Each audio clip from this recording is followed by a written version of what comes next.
come alive. Rocking out with El Slack and Swally. Every week a new episode. Join us in the metaverse. Let's hit it explode. Whoa, let's hit it explode.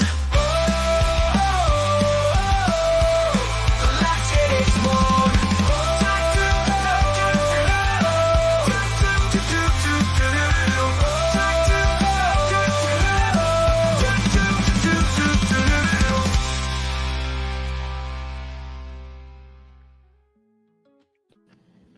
What's up, everybody? What's up? Happy MF, how you doing? Fantastic. How about yourself, El Slack? How you doing, brother? I'm doing just fine. I'm in a different location, so normally I'm downstairs. Right now I'm upstairs because I got 2 sick kids, and my wife's not home, so it's just me taking care of them, and they're in the bedroom. So if anything, weird happens, or you hear some weird kid voices, that's just the children I got to go deal with because they're sick. So. Anyway, I'm in the living room. You're good, yeah. I gotta try. I gotta try. Thank God, right? I can't just help other people's sick kids. I gotta help mine. As well. Exactly, man. Have a charity and then have some, your own starving kids. I mean, be kind of messed up. Shut up, kid. Go to sleep. Trying to make money for the sick ones, the really sick ones. You're fine. Put some dirt on it. Fucking kids. I love those kids. Hopefully they stay in their rooms and they don't come out here. But yeah, that's just a hope. They probably will. I was gonna say you can't really control that, can you? You can do your best, but they're their own little people, can't. I'm sure. Yeah. Who knows? They may come crash the party. It's hard to say. Yeah, so I want to get right into this thing. So you had mentioned earlier, and I diligently worked for probably the last 2 hours preparing what I'm about to show you. Okay. All right. And it only took so long because I have, a kid I got to deal with, and she talks a lot, and I get distracted, and she's watching the stupidest fucking YouTube videos you could ever imagine. Just the dumbest things. Sweet child of mine watches the dumbest shit I've ever seen in my life. But let me like they're watching other kids. Oh no. She's watching. Well, first she was watching a reaction video to this other YouTube video that she watches about people who make up fake horror situations where they buy creepy things off the dark web, and it's so bad. That's not the right one. Here we go. It's terrible. And then I was like, can you please turn this shit off and just watch something different that doesn't suck so bad? And then she plays this game on Roblox, and she was. Do you know anything about Roblox? I don't. Okay, so Roblox is like a game that where you can make other games or you can play other games within this game. Sounds anyway, like what Upland was, right? Kind of, yeah. So, she's watching a video on this Roblox game where it's like some fashion creator thing, and so she's like, Dad, I need to figure out these new secrets in this game. And I'm like, it's just a fucking game where these like little Barbie looking figures dress up and they try to look like celebrities or some shit. And I was like, this is so stupid. And so anyway, it's dumb and it's just so distracting. And so anyway, and then I had to get all of these map assets onto my property that were reserved for me. So it was a fiasco. So we're just going to go over to Miami Beach here.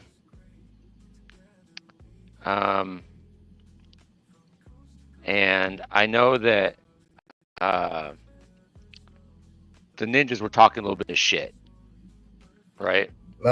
So there's been some developments, if you will, and so first I just want to talk about how you graciously offered to make a trade with me so I could get in on some of this cock action, and I appreciate that very, very much. So we made a pretty fair trade. I was pretty stoked about it. I was happy that was actually, they were actually so close in value that it worked out. I got my 3, and I was so happy to get right on the tip. And you gave me just the sweetest little property to trade for. Well, I mean, you were talking about it so much last week, and then when I saw that you were like, "Man, I fucking couldn't get to him," I was like, "Well, all right, I can at least throw him see if he's up for a trade," Yeah, you can throw me a boner. Yeah, exactly. Yeah. Okay, so here's some properties here. So I took your advice and I added ninjas there. You wrote "suck it," and then I went, yeah. This took me like 2 hours to make. I don't doubt that, man, because it took me probably 35-45 minutes to just do the "suck it" right there, and that's what the bitch of it too is just purchasing the freaking map assets. That alone took forever. Yes. And then sending them to the property and then lining them up. Oh my God, it was a pain in the ass. And then I had to rearrange them so that way they would fit correctly, and it was a real headache. But here we are. So I'm blown away. You did an awesome job, though, man. Like, that is awesome because it's just like it's ingrained. It's there. Like, if we never change that will forever be an Upland. Yeah. Oh, look, KO's on, and he says game on. What do you mean game on? It's been on. KO, come on now. It's like you forgot we're playing a game here. You thought you just forgot we're at war. You just think I'm just sitting here just fucking dicking my dog and twiddling my thumbs. I don't think so, KO. I'm doing work, brother. You got to get to my level. And it's so fitting that it's on the dick too. Yeah, right on the head, right there. Like. Yeah, I think anybody who looks at that, we've officially stimulated the head. My wife was like, "Oh my God!" Like, it's even got the vein down the middle. It does. Yeah, it's got the mushroom tip and everything. I know that I think Swarley's got some properties on here too. There's we got some allies along the dong. Yeah. So anyway, what is this? What is this? It's a little bullseye. Crypto crew. I'm sure there's some. Let's see here. Who do we got over yonder? I know SC's down here somewhere, but we got to protect our, our schlong, if you will. Yeah. Anyway, so I spent a lot of time getting that ready today for this show because I could not do it. So. And so I made them out of my racetrack. Not my Swarley made these racetrack walls, and he reserved me like 100 of these things. So I took a small portion out to make this, and then the rest I'll make on the racetrack. So these things are pretty cool looking. Yeah. And you're able to kind of, I mean, actually have some like this one's. This is the ones.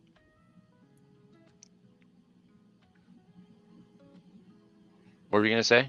I can what? Oh, I was just saying how you can arrange them pretty much any way. You can make them do anything you want. So it's like you can really take them to a different level, other than just using them for a decoration or whatever. Am I behind you? Yeah, yeah. We're gonna line the entire. No, I don't think so. I think you're okay. Okay, I thought it was echoing maybe. Oh, no, not on my end at least. We're gonna line the whole Volger Speedway with these. So anybody who owns a property on the racetrack, the Volger Speedway, is going to get one of these, or going to get enough to line their property for free. So that's the whole plan. But yeah, like I said, this one says Volger and then Speedway. I just picked random ones, but and then there's some blank ones. So there's 3 different colors we're going to line the track with. And now that my charity stuff is wrapped up, I'm gonna start focusing on getting the racetrack ready and continuing to fuck with the ninjas as one should. Maybe Right. even see if we can make a little go-kart track here on the Miami Beach cock, because I think that would be funny. We just got to make it happen. I think it would be great watching. Anyway, if you could watch drive around the dick would be the best. Getting that bird's eye view and seeing That him would drive be. around the whole island. yeah, that would be. This is perfect for a small little kart track. I think it would be fun, and you can make some extra turns if you come down here and then you turn on this one and then come out and go all the way across and then turn here and then come there. You create some extra turns, and then you got this big round turn here. I think Right. it could really be something. So that'll be It would be popular. that'll be fun. Anyway, yeah, I think so. Yeah, I think it would be popular. It would be. I was gonna try to make a joke, but I can't think of one off the top of my head because I'm slow. It'd be Yeah. dicktastic. What's new? It would be dicktastic. Yeah. Maybe nope. I still don't got nothing. What do you got going on? What's new? Anything happening in Upland on your neck of the woods? Not really. I mean, I am a fairly like mellow player. I was I did hear some news today. RCP Cash got thrown in jail. So that's actually some Oh, no some shit. pretty big news. Yeah. So Oh, that's the like, sniper guy, right? yeah, him and like a bunch of the people that are always winning the treasure hunts, they all got thrown in Yeah. basically for like being accused of botting the treasure hunts, like using some kind of script or some kind of bot to actually hunt to where they're not even the ones who are actually chasing the properties. Something else is sending them. Oh, nice. You I know, that's how wonder they were doing them. if they when they re-release the web version, if they put something in the background that can detect that better, so they can fucking get them. I'll bet you they did, man. Like that's the only reason they would release it, right? Like they wouldn't have just brought it back out if it was the same old. Yeah.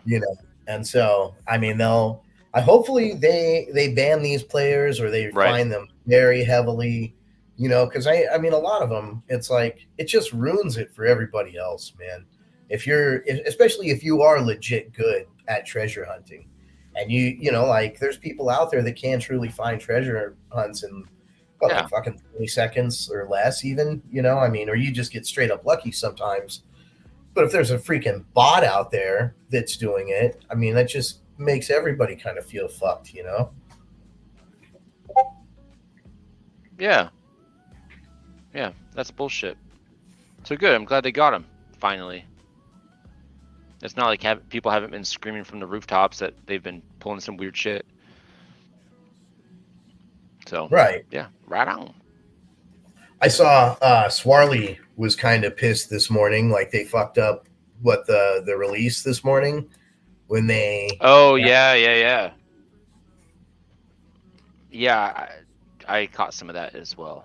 He was not pleased about the daylight savings time thing. They fucked it up. Yeah. Did they not announce it right, or did they release it early? Did they actually release it at like 8:00 this morning? I think they released it at 8:00. I don't think they accounted for the time. If I'm not mistaken. I could be very easily mistaken because I wasn't paying too close attention because I wasn't involved. I didn't really worry too much about getting in on that because I'm so low on UpX at the moment anyway. So I was like, I ain't getting shit down there. But I know there were lots of people that were trying, and some people like Swirly, who has to wake up hella early in the morning to try to get in on the action, got fucked. Yeah, and that sucks, man. You know, like when you're, especially you set an alarm or something and it already happened. You know, it's like the only way that shit happens is when, you know, they go the other way. If it would have been springtime, nobody would have missed it, right? Because it would have been an hour ahead and then whatever, you know. But in the fall, you really got to make sure that you don't miss that shit. I mean, it's something that's kind of simple that, you know, you would expect a company as big as Upland to not fuck up.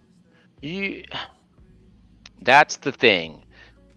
Yeah, it's just like when we were talking a few weeks ago about communication. This is one of those things. Like, please, for the love of God, and in some ways they've been doing a much better job about communication. But God, it's these little things that turn out to be such big things for some people. Like, just not getting this right is kind of bullshit, and then just not talking about it or even owning the fact that you fucked up that's what's frustrating. Like, it's one thing to fuck up, it's another to just completely ignore the fact that you fucked up.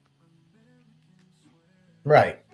I mean, you know, and then just play it off like whatever, you know, and I mean, people do spend time to travel to a city, you know, and then find out, oh, wait a minute, this shit already happened. You know, I mean, like you said, you know, myself, I wasn't really interested in it. It just, you know, like it just kind of slipped my mind. Plus, I was pretty busy this morning. Like, there are days where I can't turn it off. I bet you were.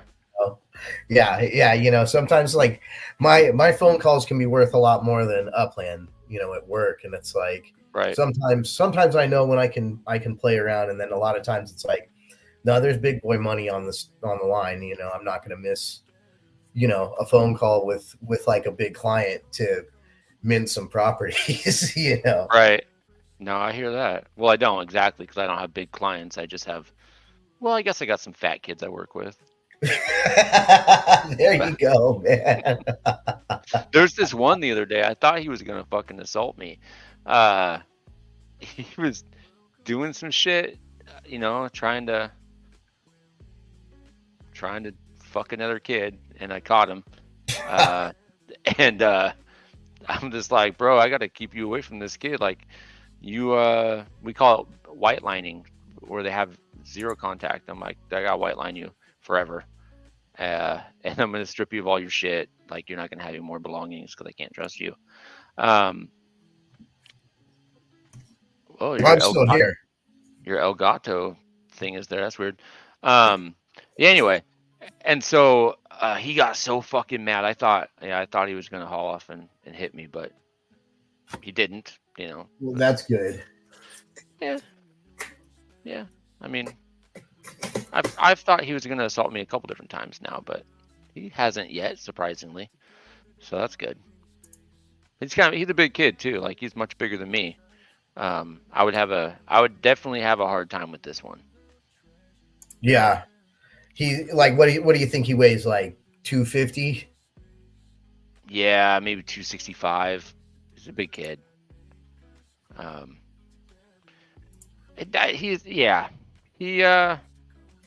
He's fucked up a couple kids that he's got into it with. So I'm not a kid, so it's a little bit different. But I can't punch him in the face either. I can't like fight back so much. I have to be tactful in those situations. But yeah. Anyway, yeah, I do work with some fat kids. Yeah. Some big boys, if you will. Yeah, so you got some big clients. Yeah, I got some big clients. Got a couple of them. Yeah. I see you got your camera back up. So that's good. Well, I thought I did, and then it's just not working now. But I see your face now. Well, yeah, but it's like, this is still my computer. And then if I go to the Elgato, it says here that it's. Do you have it plugged into a USB 3? No, I've got it. Like I have my iPhone is what I'm using, and this is like that light. I still have a old iPhone 13.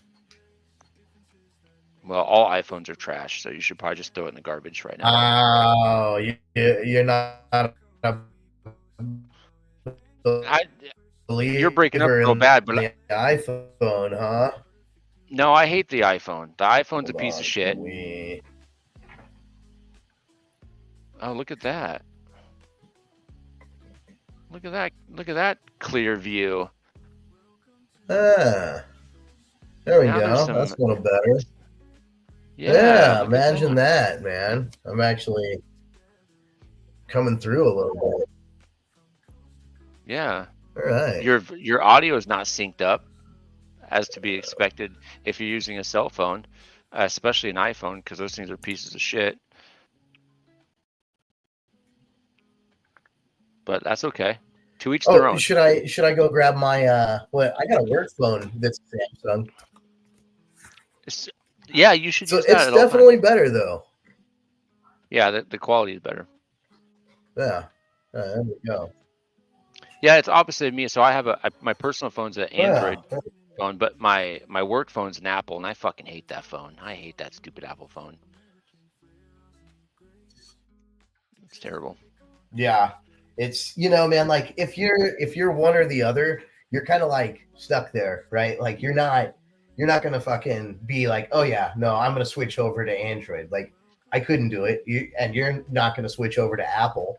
And like I think my work phone sucks, and you're probably like, I hate this shit when you use your iPhone. Yeah, I'm like, where's the fucking back button? How come I can't ever go back on anything? I have to, like, if I'm on a website, I have to like scroll the screen just to make it go backwards. I'm like, I hate this. I hate this stupid phone. I don't know how to get to, like, just the other day, somebody showed me that if I drag from the top right corner, I can get to these tools. I'm like, how would I ever know that? Unless some fucking Apple nerd showed me. They actually do have like you get little tutorials that they'll send you every week or so. There'll be a little something new that they're teaching you that you're like, why didn't you just send this with the phone? Like why wasn't just this included? Why are you sending me a tutorial every week on how to fucking how to use my phone for 2 years? Yeah. Obi-Wan, I was Team Samsung. Here's the thing. So currently I have a Google, I don't know if you can see this thing, a Google Pixel Fold phone. And I love this phone. I did have the Samsung Z Fold, but when I went to go get the brand new Samsung Z Fold, they were out. And I was like, I'm not a very patient person. So I'm like, well, fuck it. I'll give this Google Fold, because they had a bunch of the Google Fold ones and they just came out pretty close to the same time. So I said, you know what, I'll try the Google Pixel Fold. I actually really like it. So is it kind of cool to actually fold the screen? Yeah, I mean, yeah, fucking. That's actually pretty dope, man. It is pretty dope. And you end up getting a pretty fat screen for anything, like if you wanted to play a game or something on it, huh? Like Upland's probably pretty cool on there. Yeah, it is. Look, it's a pretty big screen for Upland. Yeah. I think the iPhone screen I have is like, I don't know what, 8 inches maybe or something. Yeah, that's a bitch-made phone right there. This is it's very secure and it's not glitchy. Like the one thing I can't stand about Samsung is it just feels like they just, I don't know, man, they crap out on you. I've never had I haven't had an Android phone crap out on me yet. But I'm also pretty careful with my stuff, and I don't like anything electronic. I don't I don't fuck around too much with. I don't treat it poorly. I take very good care of my electronics, and I do routine maintenance on them because I'm a fucking nerd. Well, you got to make sure it's all kept up right, you know? Yeah. I want it to last a long time because this shit's expensive. Yeah. Well, and the one thing that sucks, man, is that, like, even as expensive as it is, in 2 years, it's basically obsolete. So almost no matter what, you've got to get something new. Maybe. I mean, So, not like, no matter what. Like, this phone, I'm going on 2 years, year and a half now. And my other Samsung, I had this Samsung Z Fold 2. I had that thing for like 3.5 years, and it was working great. The only reason I upgraded it was because I wanted a bigger screen, like a fucking bitch. That's it. It was working fine. I had zero issues with it. yeah. But and then you're like, I need something bigger. yeah, give me more screen. More power. Yeah, I do like some of the new features they have, like, you know, with the camera, I can erase shit in the background. That stuff's pretty neat, but that's not so much phone power as much as it is like software side stuff. Anyway, that's a bunch of weird nerd talk, a bunch of weird nerd tech. Yeah, right. Well, you know what you're going to get. What the fuck is happening on your end? Why can't you keep a camera? I just can't fucking. I don't understand why it's not connected through like Wi-Fi. I have to have a wire on it, and then it fucks with my stand that I have here. It just keeps falling off? What is happening? Yeah, exactly. Man, it keeps falling off of this fucking stand. Hold on, I'm gonna get this shit right one way or another. Oh my One god. day. You're a It's driving fucking me hot up the mess wall. over there. Fucking no, man. Okay, Bush what's League going shit. on now? We need to get you a proper webcam. I know, man. I am very new to anything having to do with like YouTube streaming shit. Oh yeah, me too. I just My voice is still operating with here, old yeah? shit. Yeah, I can still hear you. You just got a bunch of, wavy dots. Those bullshit Apple dots or something. That's probably what it is. Yeah, you know, that's exactly what it is. Here's Yeah. my coffee maker. I can't see anything. It's just three little dots dancing around. I'll give you a minute to sort this out. Oh, there it is. Yeah, look at that coffee. All right, there's my maker. coffee maker. Yeah. Yeah, that You thing's got- actually pretty dope, man. And you got Upland on your laptop there. What's that? I said, I and do you got have Upland on the left. Upland on the laptop. Yeah. So I wrapped up my fundraiser stuff yesterday, which went pretty well. I don't remember who I was talking to about it, but I raised like 3 or 4 times more than I did the first time I did this. So that's a big Nice, success. man. I was very happy about that. I think I will be somewhere in the $400 mark, I think, when it's all done. So that's good. For my second attempt trying to do this thing through Upland, which I don't know if it's been done like this before by anybody else. Maybe it has. I don't know, but using my MetaVentures as a means to collect donations. So I was pretty stoked about that. And I think it can only go up from here. So and I sent out everybody's, well, I reserved as much as I had on hand. And then I messaged all the people that need to go collect things and the people that are going to be reserving the other things. So all the contacts have been sent out. So that part's done. Hopefully I don't have any weird hiccups, but pretty stoked. I had a nice little stream last night, giving away like, I think it ended up being close to 70 items last night. Damn. Which was pretty rad. Yeah. So I was very happy with the way things went down. I had a lot of support and good people pimping out my information, and Even though Upline wasn't too much of a help, actually they tried to stop me a little bit for What? some reason. Well, I Oh. mean, because I was using the chat to like reach out to people, and they said stop doing that, and I was like, dude, come on. I mean, Like, because I guess they thought I was spamming people or something. They said I can't self-promote. I'm like, I'm not promoting me. I'm promoting a fucking charity. They're like, even if it's for a good cause, you can't do it like that. And I'm like, okay, well, how can I do it? And they're like, well, we don't really have a mechanism for this sort of thing. I go, well, then right. just like turn a blind eye to this, because I'm not doing it for me. I'm doing it for charity. I'm like, I don't give a fuck. Like, I'm not keeping any of the money. I don't know. I didn't sell anything for Upix. It was all USD, so I can donate it all. And then I won't name any names, but some people I talked to grilled me kind of hard about it, and then kind of ghosted me after that, which was kind of weird. That's pretty lame, man. Like, Yeah, if you're going out of your way to help people and to do a charity and like, just kind of try something different, they shouldn't be shutting you down over, just dumb shit like that, man. Because it's not like you're going to do it every day. It's like a one-time kind of thing. Like once a year, you do something like this, right? Yeah. And like, I mean, maybe down the road with cafes and shit like that, that'll be the avenue you'll be able to kind of use for something like this, right? Like where, right. You'll have your own cafe, and then you can have your own, promotions for whatever you want at that point. But what Right. I'm wondering is if they allow that, exactly.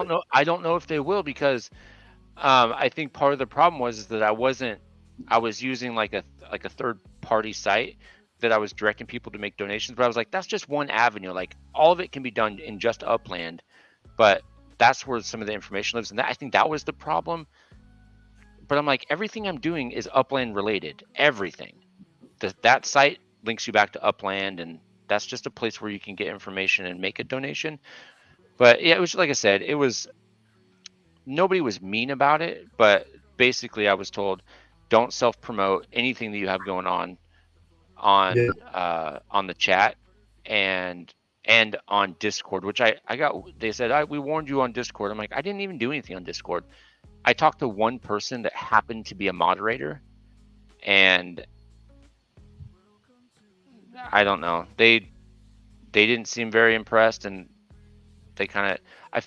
At first, I didn't think they gave me a hard time, but then looking back, I was like, well, they kind of did give me a hard time for no reason, and then never talked to me ever again about it. And I was like, okay. So I just thought it was weird. It was kind of a unneeded kind of thing. But again, there were so many like positive things about it, and so many people that were really good and more than willing to help and be super cool about it, that I can't complain. And then the last time I did it, Danny actually donated some shit, which all made the other piece so much more surprising when I got harassed about it a little bit. I'm like, Danny fucking donated a property and was there, and then talked about it at Genesis Live. Well, right. And like, why would they even? They should be promoting you, if anything, right? Like, yeah, they were talking about how cool of a fucking thing it was at Genesis, like in front of everybody, and then when I do it again, I'm getting bothered, like harassed by a couple people about it. I'm like, that are associated with Upland. I'm like, give me a fucking break. Yeah, man. I mean, they need to learn how to freaking like really appreciate the people who are their fans. So there's a lot of people out there that could be, slandering the game all day, and like not trying to do anything, and all they're doing is talking trash. Here you are, you've got a charity going, you're trying to help people, and you're promoting the game at the same time, and they're giving you a hard time about, hey, stay out of the chat. Like, the one thing that I think the chat needs is less regulation, right? Yes. Like it's unreal, and we've mentioned so many times how you can't even just say the stupidest words. It'll block your whole conversation, so it's something just blur out the word or something. I mean, yeah, something like I mean, and we're all adults. Like, isn't Upland basically like 18 plus? It is 18 plus. Yeah. So, I mean, like at that point, it could just even be in the terms of service. Hey, look, this is there could be explicit material. I mean, down the road, if and this is gonna sound terrible, but if Upland wants to, really progress, like they'd have to, like if they adopted an OnlyFans kind of approach, man, like Yeah. like I mean, it would be an insane success if you had to own a property to have people come to visit and whatever, right? Like, I mean, or even more of a YouTube type platform. Yeah, and they could do something. I mean, yes, if you were not censoring, and it was just kind of like a free market to say and do kind of as you want, as long as you're not. I don't know exactly how that all works. I'm not a lawyer. I don't know all the magical terms and services and shit. But I mean, if you put a warning out there, say, hey, you're entering a place. Let's just say you do venture into this like OnlyFans kind of risque section, and Upland through like cafes and whatnot, or like a closed circuit, or like a kind of social network where they govern their own things, like they kind of already do.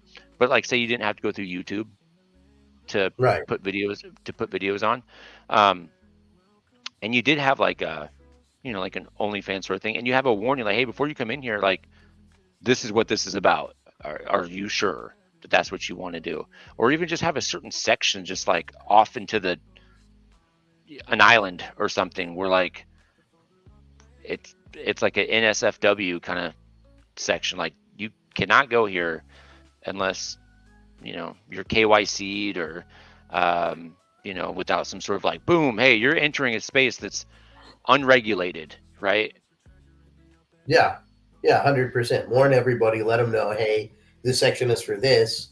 And give people at least an area to do what they want. I mean, what works is letting people be, the Constitution, right? Like freedom of speech. I mean, Upland chat is like the complete antithesis of freedom of speech. Like, yeah, but that's unconstitutional. in the United States. But this is, as much as they promote the United States and everything is kind of surrounded or centered USA focused, but it's a worldwide game. Not everybody has the freedom of speech. Yeah, no, and that's true. But I mean, being a U.S. based company and them being in the U.S., they can operate under the Constitution. They absolutely could. Yeah, they can operate under whatever Constitution they want to operate under. Well, if they yeah, choose. and I guess if they that's want, what their TOS is, right? It's their Constitution, right?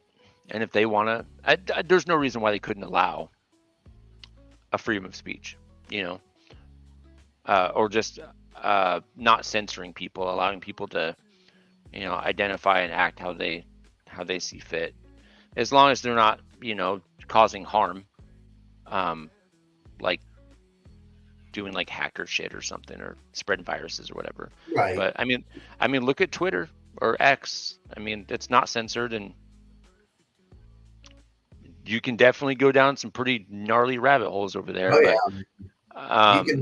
You can find anything on Twitter, pretty absolutely, much. You can. Like I've just been scrolling through, and then all of a sudden, some crazy, like fucking, basically like it reminds me of like the Faces of Death movies. You remember those? Oh God, yeah, That's from like when we were kids, man. You and I are like right about the same age. Yeah. Like you remember that shit. And that was before the internet, right? Like that was. Why? That's where I was. I mean, I know that there's VHSs you could get at Faces of Death, but when that shit hit the internet, that's where I first saw it. Oh, okay. Yeah, we actually I remember seeing VHSs of it way back. Yeah. I had friends that had VHSs of it, but I didn't see it until my friends were bombarding me with like, "Hey, look at this fucking weird website." And I was like, "Oh man." That was so man. The beginning of Yahoo and like all the searches that you would do. Like I'll never forget the first time we just put in shit. That was it. Just the word shit into the search bar, and shiteaters.com is the Ugh. first thing that pops up, man. And it's just like it was just kind of right there, open. You know, we're like, well, what is this? And it's like open the page, and it's just some chick with a fucking log coming out of her ass into this guy's Oh mouth. my god. You're like, it really is people eating shit. Like it was. I mean, like it scarred me for life. I was like 15. I was in 9th grade. I'll never forget that at my buddy Don's house. And man, like, and then, you know, all the other crazy shit that we looked up, you know, like it just, oh man, it scarred me, you know. Yeah, I seen. Yeah, Faces of Death was terrible. My buddy would just put that stuff on. He would like, he would print the pictures off. Huh. And then he'd be like, oh here, hey, check this out.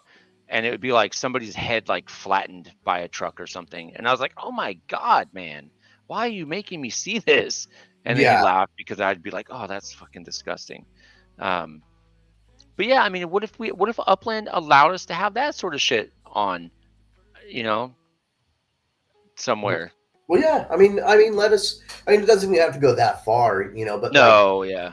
you know, I mean, let it be a lot less censored, and maybe it's just because, like, I think with everything in Upland, it's so early stages that it's like just Right. testing the waters on everything, and I mean, Mhm. like that's why I tend to take a standoffish approach with the game, you know, because it's like, I mean, man, you know, just seeing what everybody goes through, trying to put out their map assets or dealing with, you know, the I mean, just Upland approving things and Right.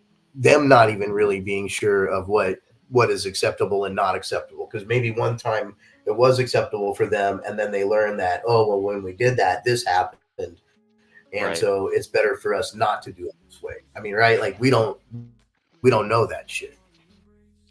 Yeah, I'm sure they have all the reasons in the world why not to. And I'm sure it being so new and probably fragile, like they don't want to push any. Well, I mean, I think they're already pushing the boundaries with what they're doing, like technologically. But you know, stepping into this other realm of like, well, you know, how far do we want to let people go, and how much freedom do we want to give people, and how much control do we want to give away? That could be scary when something is so fragile at such an early stage. I could see that, but I mean, I'm not saying turn it make porn in Upland, but what I'm saying is that's sex sells. I'm not saying have sex on Upland at all. I'm not saying that at all. But allow people to kind of express themselves in a way that, like this channel, there's no way in fucking hell they would ever allow me to have this show in their city center plaza like they do with some of the other shows. No, they allowed. So, did you see the video from Left House, the movie, when they had the yes. movie theater? So, I mean, that was actually like kind of R-rated. Like, I mean, nothing crazy, but his language, he definitely used the foul language in Right. there. You know, and like, I mean, I'd imagine if But that was at his theater. right. I mean, in his theater, you know, but they had to pre-approve that, right? You know, they didn't Right. let him just put that up without them watching it first. So, Mhm. you know, I mean, like if they had some kind of like down the road, I imagine it'll be the same thing. Like you could create a video, but you're going to have to get it approved by Upland before they're going to let you, you know, publish it on their website. Right. Yeah, Left House is in a different category than your boy L Slack is. I don't know. I just Give don't see them. yourself some credit, Now, if I have my Slack. own cap, Look, I'm just saying, if I have my own cafe or theater or something, that'd be a different story. But for them to like promote me, to put me on their like pop-up thing and say, hey, go check out, the City Center Plaza, the Vulgar Uplanders show is on, or the Neutral Zone. I would be really, really surprised if they ever let that happen. Just the nature of the show, we're not censored really outside of what YouTube would censor us for, which hasn't happened yet, thankfully. But yeah, I just couldn't see it. Like I don't imagine ever being like nominated for like broadcaster of the year or anything like that. Not that I'm not complaining about that. I know what world I stepped into when I decided to do this. I understand. I understand the way this works. I'm just saying, like, if they were open to kind of letting people do whatever they wanted to do and not censor it so much. I mean, the fact I can't even say vulgar on their chat service says a lot. There's no way that they're going to say, oh, hey, yeah, we're going to nominate you broadcaster of the year, and heaven forbid I win the damn thing. Right. Like, and it's like, they'd have to let anything fly. Right. Yeah, we say some wild shit over here. But you know what? Like, we can do this outside of Upland, and it's still 100%. part of Upland. Like, and I don't need that. I was just making an example. Like, I'm really happy. I don't want to censor myself. I want to be me. I want to, I get people will mention and like say things to me. There's some messages like, hey, I really appreciate like how authentic you are, or like how you keep it real. And I was like, yeah, thank you. I don't want to be like a shell of myself because I want to like fit into some narrative or something. So yeah, that's what gets me in trouble in life, man, is I know. like there's no filter, and like, man, it just freaking, I'll tell you this, man, I'm just glad tomorrow is election day and we can finally at least get an answer to who the next president is going to be. It doesn't even matter to me anymore. I'm like, whatever, man, like, just get it over with and fucking let me know. I know. Sorry, my wife is messaging me from out of town. Yeah, no, I can't wait for that. I'm kind of excited to see what happens. I won't get into politics on here. Yeah, I was going to say that's one area that we can avoid. Yeah. Yeah. I don't want to be divisive in that kind of way. I don't mind. I would not have a problem talking with or about politics. I just know that some people can't handle it, and so I just won't say anything. Well, right. And like, you never know what somebody's going to say either, or like what side somebody's going to be on, because you could completely think that somebody's going to be going one way or the other, and they completely prove you wrong, and then you can just look jerk. And it's like, in all reality, it should be a more private and personal kind of thing, because it really boils down to every individual. Your vote is your own vote. And like, I mean, at least in this country, we even have the right not to vote. There's, I think Swarley was saying that everybody has to vote in Australia. Or they get fined or something. Yeah, exactly. Which is why I can't believe that. Right. Like, could you imagine not going to the polls and just because you don't even like the people who you have to vote for. So you're like, why am I even going to go? Like, I feel like that's why most Americans don't vote, is because, I mean, man, the media tries to paint such a narrative, I feel like, and I feel like it just turns people off. Like, they're trying to brainwash people, but people are way smarter than they think, right? So I'll go back to OnlyFeet. Oh, you say something. So I make this joke with my wife all the time. And I actually had I think my kids were believing it, or my brother-in-law was believing it. When I would make videos for Upland, he was living on my couch for a little bit. I'd be like, hey, I'm gonna go downstairs and I'm gonna go make an OnlyFans video. And so they would laugh, and And I was like, no, really. And he's like, well, what's your OnlyFans about? I said, it's called Toe Bros. And they're like, what?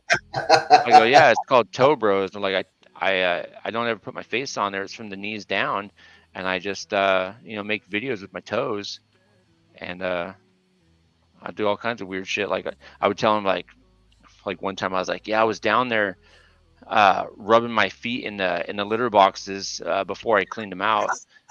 People were going fucking nuts. He's like, are you serious? I'm like, yeah, man. Like taking those little turds and like squishing them between my toes. And, Oh man. he was like, dude, that's really fucked up. I'll bet you people would go crazy for that shit. Dude, 100%. I got this one. I have this one toenail that's got like, I don't know. I can't ever get it to like stop being weird. It's a weird toenail. And I was like, yeah, man, people really love that one. And so I just like really highlight that one toe, and people, I get tips like crazy on OnlyFans. It's nuts. I go, yeah, if you want to come downstairs and, toe bro it out with me, come on down. He's like, no, I'm going to pass. And so I carried this on for so long. He's like, dude, do you really make OnlyFans videos? I go, yeah, I do. And then my wife's like, she's like, Rob, stop fucking telling them that you make OnlyFans videos. You don't. I'm like, how do you know I don't? She's like, do you? I go, no, I'm not making OnlyFans videos. It's all suspicious. But I should. I mean, yeah, man, if you're willing to rub your toes in some cat shit, dude, I am. Like look, if somebody wants to pay me to like take videos of my toes and rub it through cat litter boxes, I'll do it. I don't give a fuck at all. I'll exploit my feet for money. Don't think I won't. There's a shower. You can always wash off afterwards. Yeah, fuck yeah. And then record that too. I'm sure all those perverts would love to see me rinse my toes off from all the dirties I just rubbed them in. So bad, man. That's where things are. That people get their jollies off of shit like that. I mean, is it that bad? I'm not here to kink shame. I guess you don't want to each his own, right? Like everybody can do whatever they want behind closed doors. That shit just wouldn't be for me. Like I wouldn't be paying nobody to watch them rub their feet in some fucking cat litter. You don't want to be a toe bro? No. You know what? I might be willing to rub my toes in the cat shit. Like I might be willing to do that. Yeah. Like, if there was some money in it and it really worked out, like why not? I like Scory's idea. Who would be a really good toe bro? Thank me later with his toenail problem he's got going on. Just those fuckers off.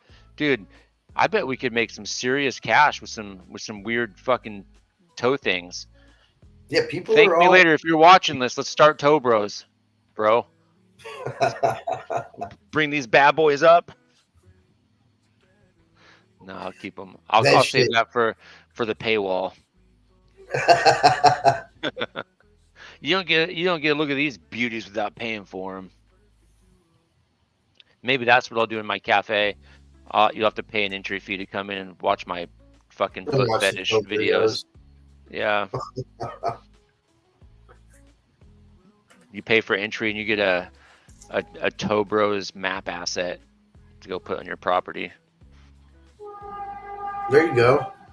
Yeah. And then I got signify that you were a fan of the Toe Bros. Yeah. And everybody would know you were kind of sick, right? Yeah.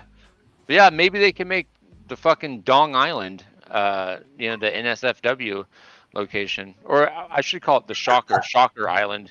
The Shocker Island. I mean, if you look at it, I mean, look, you got the dick, and then you got the other one, the one in the. It's got the little pinky, right? Like, yeah. The kind of going on. Yeah, dude, it's the Shocker. Shocker. The Biscayne Shocker. Yes. The Biscayne Shocker. Oh man, if I named these videos, that would be the name of it, the Biscayne Shocker. That would be a great title for a video. Oh my god. You know what? Let's hashtag that. If you want to win a teabagger, it's hashtag however the fuck. No, it has to be we'll just do Shocker. Hashtag Shocker. Hashtag shocker, yeah. Because Hashtag Biscayne shocker is a long. yeah, That's long, and it is a little tough to spell. It's yeah. So Biscayne. no, I'm not going to do it. I'm not going to do it. Yeah, hashtag shocker, and we'll do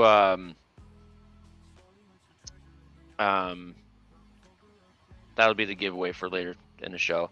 Hashtag shocker. StreamYard giveaway. Where is that? Giveaway tool. There it is. I keep forgetting what side it is. Let me change the banner real quick. Or the ticker.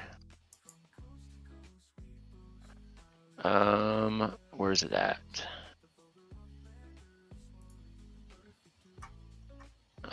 Edit this one.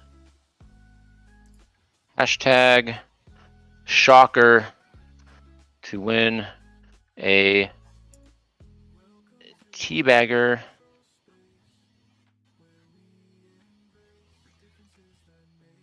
All right, save that, and then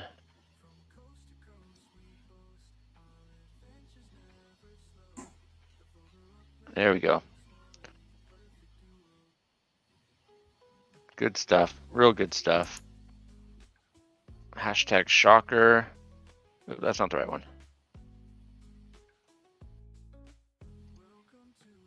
Okay, I'll just put this up here for a minute while we bullshit so people know exactly what they need to do. Hashtag shocker. Anyway, yeah, fuck, what else we got going on? Did you get your airdrop today for your, or was it today that you got the Sparklet airdrop? Yeah. Yeah, How'd you I make didn't get a lot. I got like 1,118. How about yourself? I got like 500 and something. So. Oh man, are you down on like the what was this one for? Was this for like the monthly? This was earnings the challenge? snapshot. No, this is just a snapshot that they do. Oh, okay. So this is based off like what you earned from like yeah, free, like and stuff like that. Yeah, from the TCG. Yeah, okay. Or not Okay, TGE. TGE. Yeah. Yeah, I didn't get to. I don't care. Whatever. It's free. 500. It's free. It's fuck yeah. It's 533 or something like that. It's more than I had yesterday, so I am not mad about it. So Yeah. easy. Yeah, no, it's actually kind of nice, man. Like when you get something for free, and I mean I got basically a whole Spark, so I can't complain. I mean, True. I threw that right onto another build. I've just been pretty much building in NOLA. I'm trying to stake for that challenge that they're doing over there right now. What team do you represent? San Francisco. The Which- fucking 49ers? Man, like I did it because I'm a fan, and I didn't do it because I wanted to win. Oh my God. I should have known you're a 49ers fan. I should have known. I'm in the Bay Area. You in are. the San Francisco area. I mean, you could buck the trend, man. You don't have to be a 49ers fan. I'm not going to be a Raiders fan. I mean, arguably a better franchise. Yeah, a lot of people would say that, but I just could not. So one of the reasons is because I had this roommate, like back in my early 20s, and this guy, whenever the Raiders lost, it was like everything in the world was my fault. And so I just fucking hated the Raiders because every Sunday they lost, and I came home, and this guy would just chew me the fuck out, man. And it was like, but if they won, you came home and there was a fucking party. So it just started becoming to the point where I just fucking hated the Raiders. I get it. I get it. Oh, if I go back too far, my camera fucking screws up. I'll be sitting on the edge of my seat all night. Huh? Yeah, I mean, I can't complain too much. I'm a fucking Cowboys fan. I mean, everybody hates me. Oh yeah, man. You know, we got a pretty good rivalry with the Cowboys. Yeah. For sure. I think everybody does though, right? Like everybody would say, "Oh, Well, not like the 49ers. I mean, the 49ers and the Cowboys, in the mid to late 90s, it was a thing.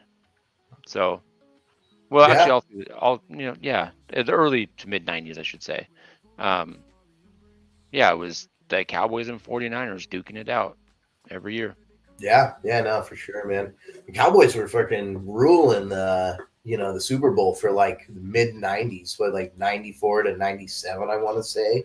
It's Yeah, like and them. then they just fall off. Then they just fell off the fucking planet forever.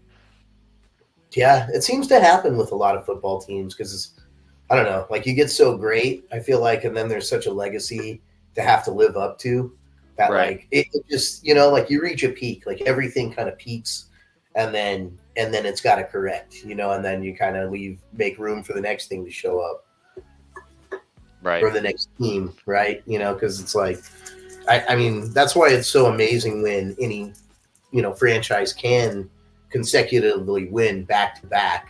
I mean, because nobody's really done it for, like the Bulls is probably one of the most winning teams ever, with like their consecutive back to back championships. But other than them, like I can't think of a lot of Celtics. Okay. Yeah. Celtics for sure. And then I guess the Lakers have had a pretty good legacy.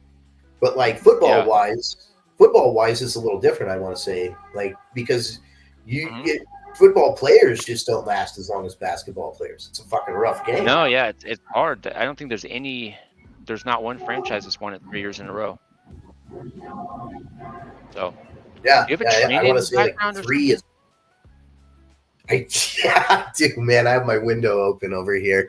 No, it's fine. I'm man, just that's making sure living- I'm hearing the train. It just brings me back to some good times when I lived next to a train track. There's, you know what? Like after a while, you kind of forget about it. Like we were out in the country this weekend, and so like super quiet out there, and it's almost like laying in bed. You're expecting to hear the train, and there's nothing. So it's like when we get home, it's always like, oh yeah, we're home. There's the train. Right.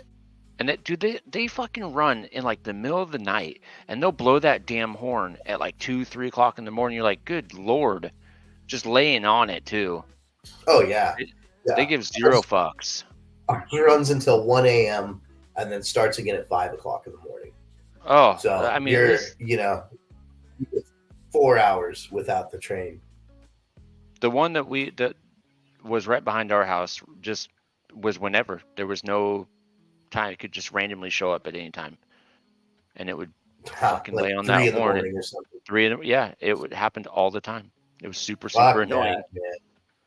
It sucked.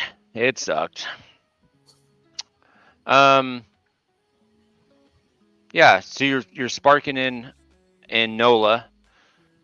You're laying your properties in there, and you're trying to get San Francisco up on the leaderboard. How are you looking with that?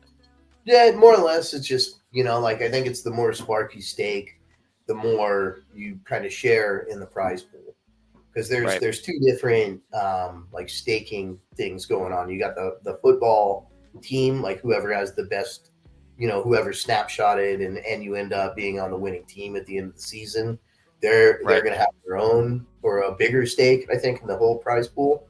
And then there's just the regular prize pool where you're just staking, and whoever stakes the most hours is going to have a bigger share.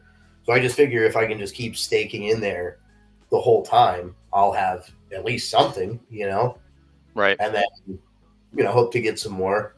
I mean, like I'm also thinking about just spending like a couple grand on Spark, just if it really gets low, like I'd almost just want to load up because I don't know. I feel like next year is going to be, I mean, like, could be a real shit year, but it seems like we could really see, like if the crypto market were to follow the typical cycle that it follows, it would skyrocket in 2025.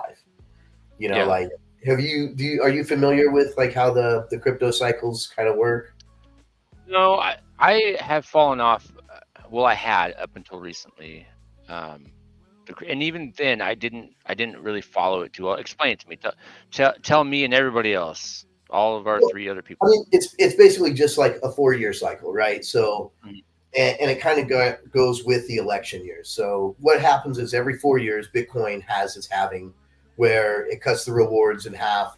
So the people that are mining get less Bitcoin. So it potentially becomes more scarce, right? You Right. know, and it's all the way down to, I think, like 6.5 Bitcoin or something like that, or 6.25 Bitcoin that's released every time a block is mined right now. And so, you know, that supposedly is going to keep the price going up. And so because of that, there's been a 4-year cycle. And like ever since Bitcoin's pretty much come out, the fourth year into that cycle, like right after, like it's basically a year and a half after the halving. So we just had the halving back in May of this year. Mhm. I want to say it was April or May of this year. I'm sure somebody in the chat probably knows.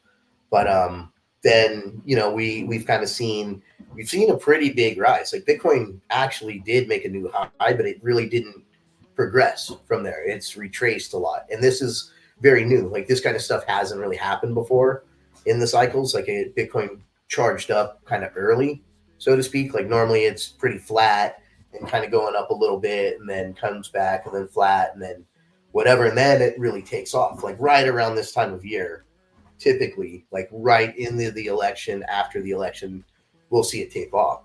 Right. Or what it'll do is we do see a huge dip like in December, and then come January of next year, January, February, the markets really take off. And that's when you see like your real Bitcoin bull markets. And they're actually pretty short. You know, like most of Bitcoin is or crypto, I guess I should say, is like it's a really fast market. It goes up super fast, Mhm. and you can, you know, everybody can make a lot of money. Everybody's a genius in a crypto bull market, right? Like everybody's going to tell you their strategies, and everybody starts like the retail market comes back, right? Like so you're kind of saying like you've been away from crypto, right? It crashed and you probably lost interest, and then you're kind of coming back to it, seeing that it's coming back up in price. And so I mean, you know, it's at this point we're kind of, I think everybody's waiting for Bitcoin to hit 100K, and then if that happens, the market would really explode. And then, you know, who knows where the price would go from there. But everything else kind of follows along in that pattern. And it's like all the shit coins and altcoins and whatever you want to call them, meme coins, are kind of like, you know, they do just insane gains, you know, 100x, 50x. I mean, you know, on average, you'll see a 10x kind of gain. So you can put in $100 and make $1,000. And Right. and it's like, you know, and so if you kind of know those cycles, you can kind of time shit out to where it's like, okay, you know, I'm up X amount of money and it's coming towards the end of 2025, I better sell. Right. You know, and you typically you'll see the signs like the market will start selling off pretty heavily.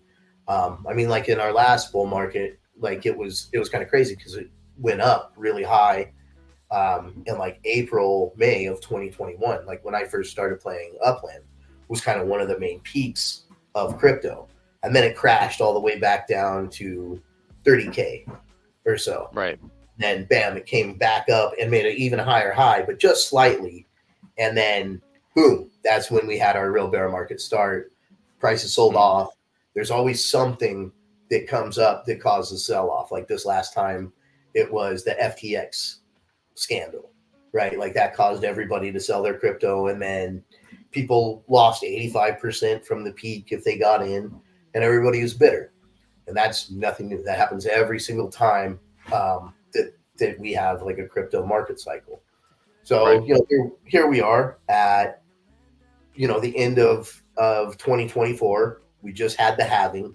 So, you know, I mean, by just, what do you call it, probabilities, it should be moving in the upward direction. But, you know, anything can happen with this shit. We really don't know. And world events can change things so fast that, you know, like the market could dump 50% tomorrow for all we know. You know, and then, I mean, but on the flip side, it can rise by 200% tomorrow. And so it's like, like the way I see it is right now would be, is it best, you're probably your best time to start buying into crypto. And like 6 months from now we could be seeing things completely skyrocket, and Upland could be in the news a lot more, and being in now, you could actually seem like you're in early, and for a lot of people, they feel like they're in late right now, but I feel like this is still so early. Like Upland hasn't even begun to really take off. It's not mainstream at all. No. I mean, we barely get talked about outside of these little partnerships that show up. And it wasn't until we hit the BitGet, or the few exchanges that we're on, we got any recognition about anything. Right. And yet Upland has probably, the most active platform out there in the NFT space, and all of the different things that you can do in the game. I mean, it's pretty incredible to me that more people don't play Upland, and I think what happens, for a lot of people, the learning curve getting into this game is rough, and if you say you came in and you didn't know any better, and you're like, and you're coming from crypto, and you're like, all right, I'm going to throw $1,000 into Upland, but you don't really know anything. And if you were just buying, stuff off an exchange, it's just one price, one value kind of thing. And that price goes up and down. Well, in Upland, every property can have its own value, its own price. Every neighborhood is different, and in general, UPX and USD just have a different value. And that's an unspoken kind of thing in Upland, right? Like, so say you came in and you just bought $1,000 worth of UPX, right? And, and then now you find out that that's actually really only worth $250. Would you want to stick around? No. You'd be pissed, right? Yeah, you feel like you just got this fucking shaft. Right. So I feel like that's one of their biggest, could be one of their biggest barriers to retaining people, and getting people to actually experience the game.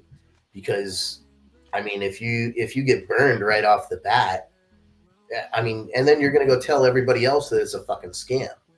Yeah. Oh, this is a bullshit game. They fucking rip you off. And yeah.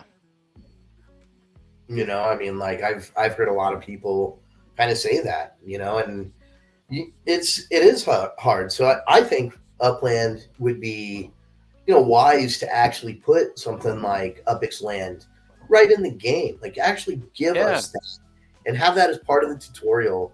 Like, that should be the number one thing. It means to say, hey, look, there's a huge difference in prices, and to actually play this game properly, you're going to need to use these data hubs, or you risk losing a lot of money right out the gate. Right. I mean, because now it's just, buyer beware. And, when that's the case, the buyer is going to start being aware, and they're going to tell everybody you're a scam. Mm-hmm. And they're not wrong in a sense either. Right? Well, yeah, because they don't do a good job of communicating. They don't onboard well.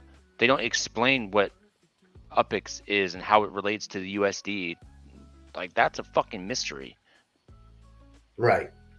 Like you're, and I mean, it's so different because there's really no other game out there that's really like this that you can compare it to, but, like not having, trying to say that UPX and USD is even like a 1-to-1 ratio on any level is almost, to me, false advertisement.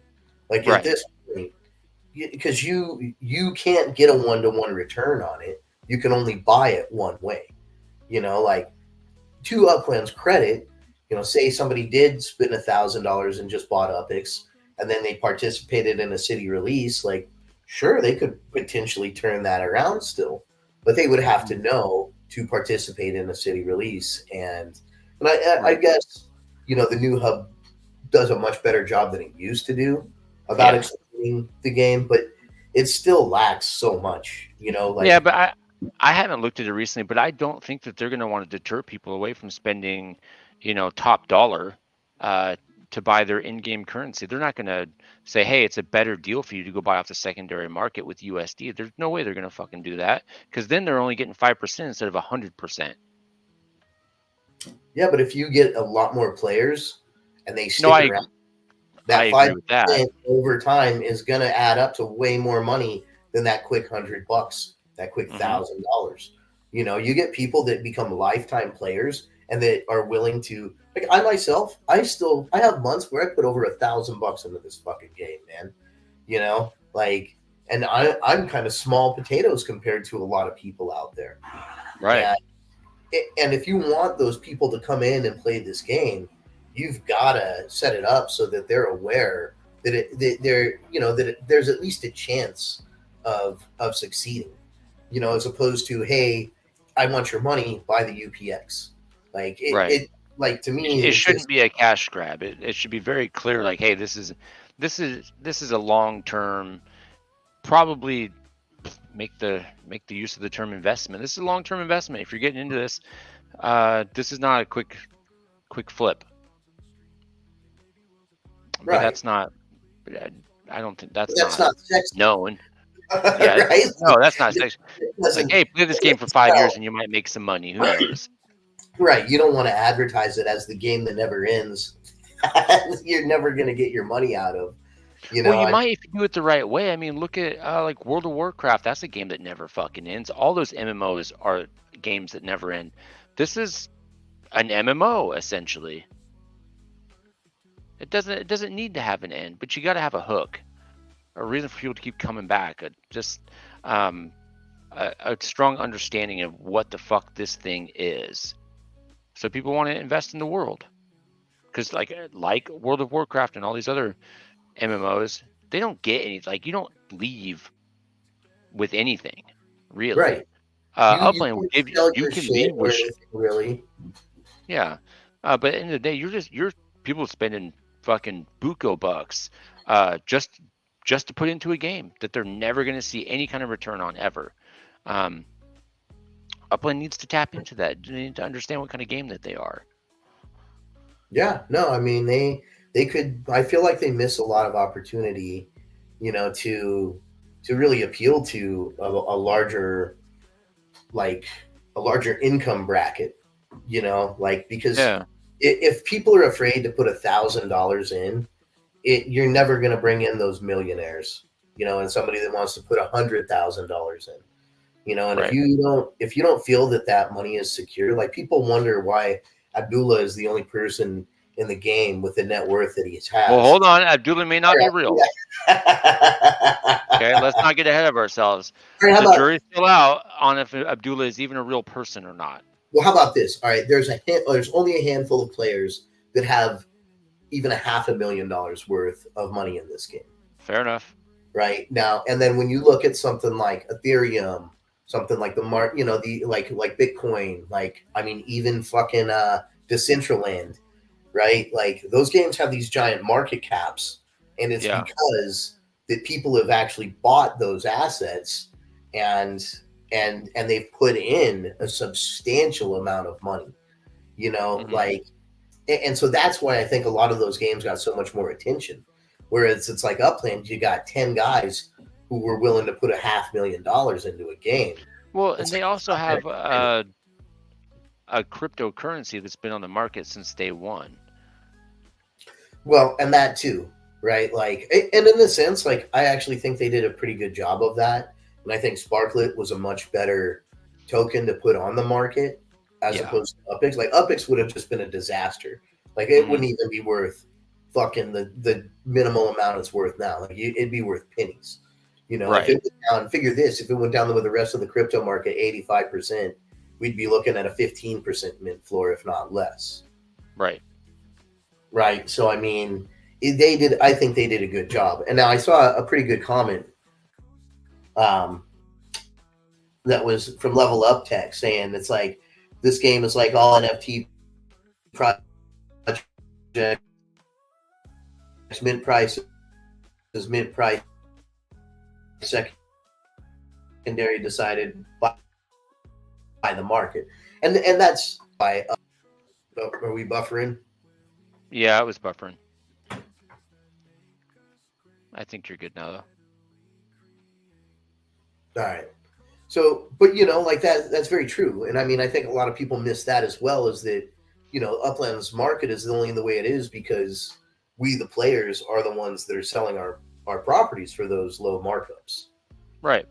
You know, like nobody's putting a gun to anybody's head and saying sell for 20% mint.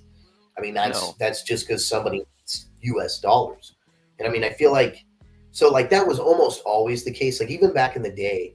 So, you know, this is like shit I probably shouldn't say, but it's like, so back in the day, people used to be able to buy UPX. Like it was like there was almost a secondary market, and like it was very gray area, and Upland put an into it really fast.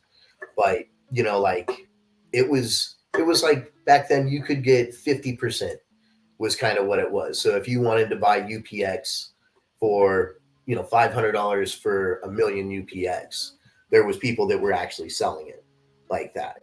And then you would basically be able to get it at a discount. And so you were buying properties for, you know, basically 50% mint at that point. And that was like, I definitely understand why Upland put an into that, because I think then you start getting into like a currency exchange almost if you're going to let people sell UPX. There goes that train again. I love it. But yeah, you know, like, so they had to put a stop to that. But so there's always been a discrepancy between UPX and US dollars. Is kind of where I'm going with that, right? Like everybody has, you know, like nobody's ever valued UPX at $1 to $1,001 other than Upland, I want to say. And maybe when you're very new to the game, you know, and I feel like that's something that, you know, I mean, I guess, you know, to Level Up Tech's point, it's like that's what they say it is. And at least establish some kind of value, period. Right? Because otherwise, what are you basing it off? Right. Yeah, it wouldn't make sense to have that go with the secondary market, like to fluctuate. That would, it needs to be consistent. And I don't think it would be, Upland wouldn't make any money. They would, I don't know. It wouldn't make sense. Swarley is on. Sorry he was late. Welcome, Swarley. You've been fucking harassing me on Discord, and I'm trying to do this thing here, and you're busting my balls, you bastard. But you know, like, do you think that right now, do you think there any Upland could do anything that would basically change the market other than bringing in new players? Do you think that that's the only thing that's going to actually change this market?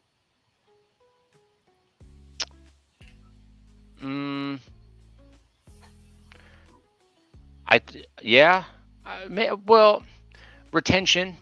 You know, I mean, you need to give people a reason to continue putting in. You need to retain the current players you have. You need to keep them happy, and you need to bring in new players.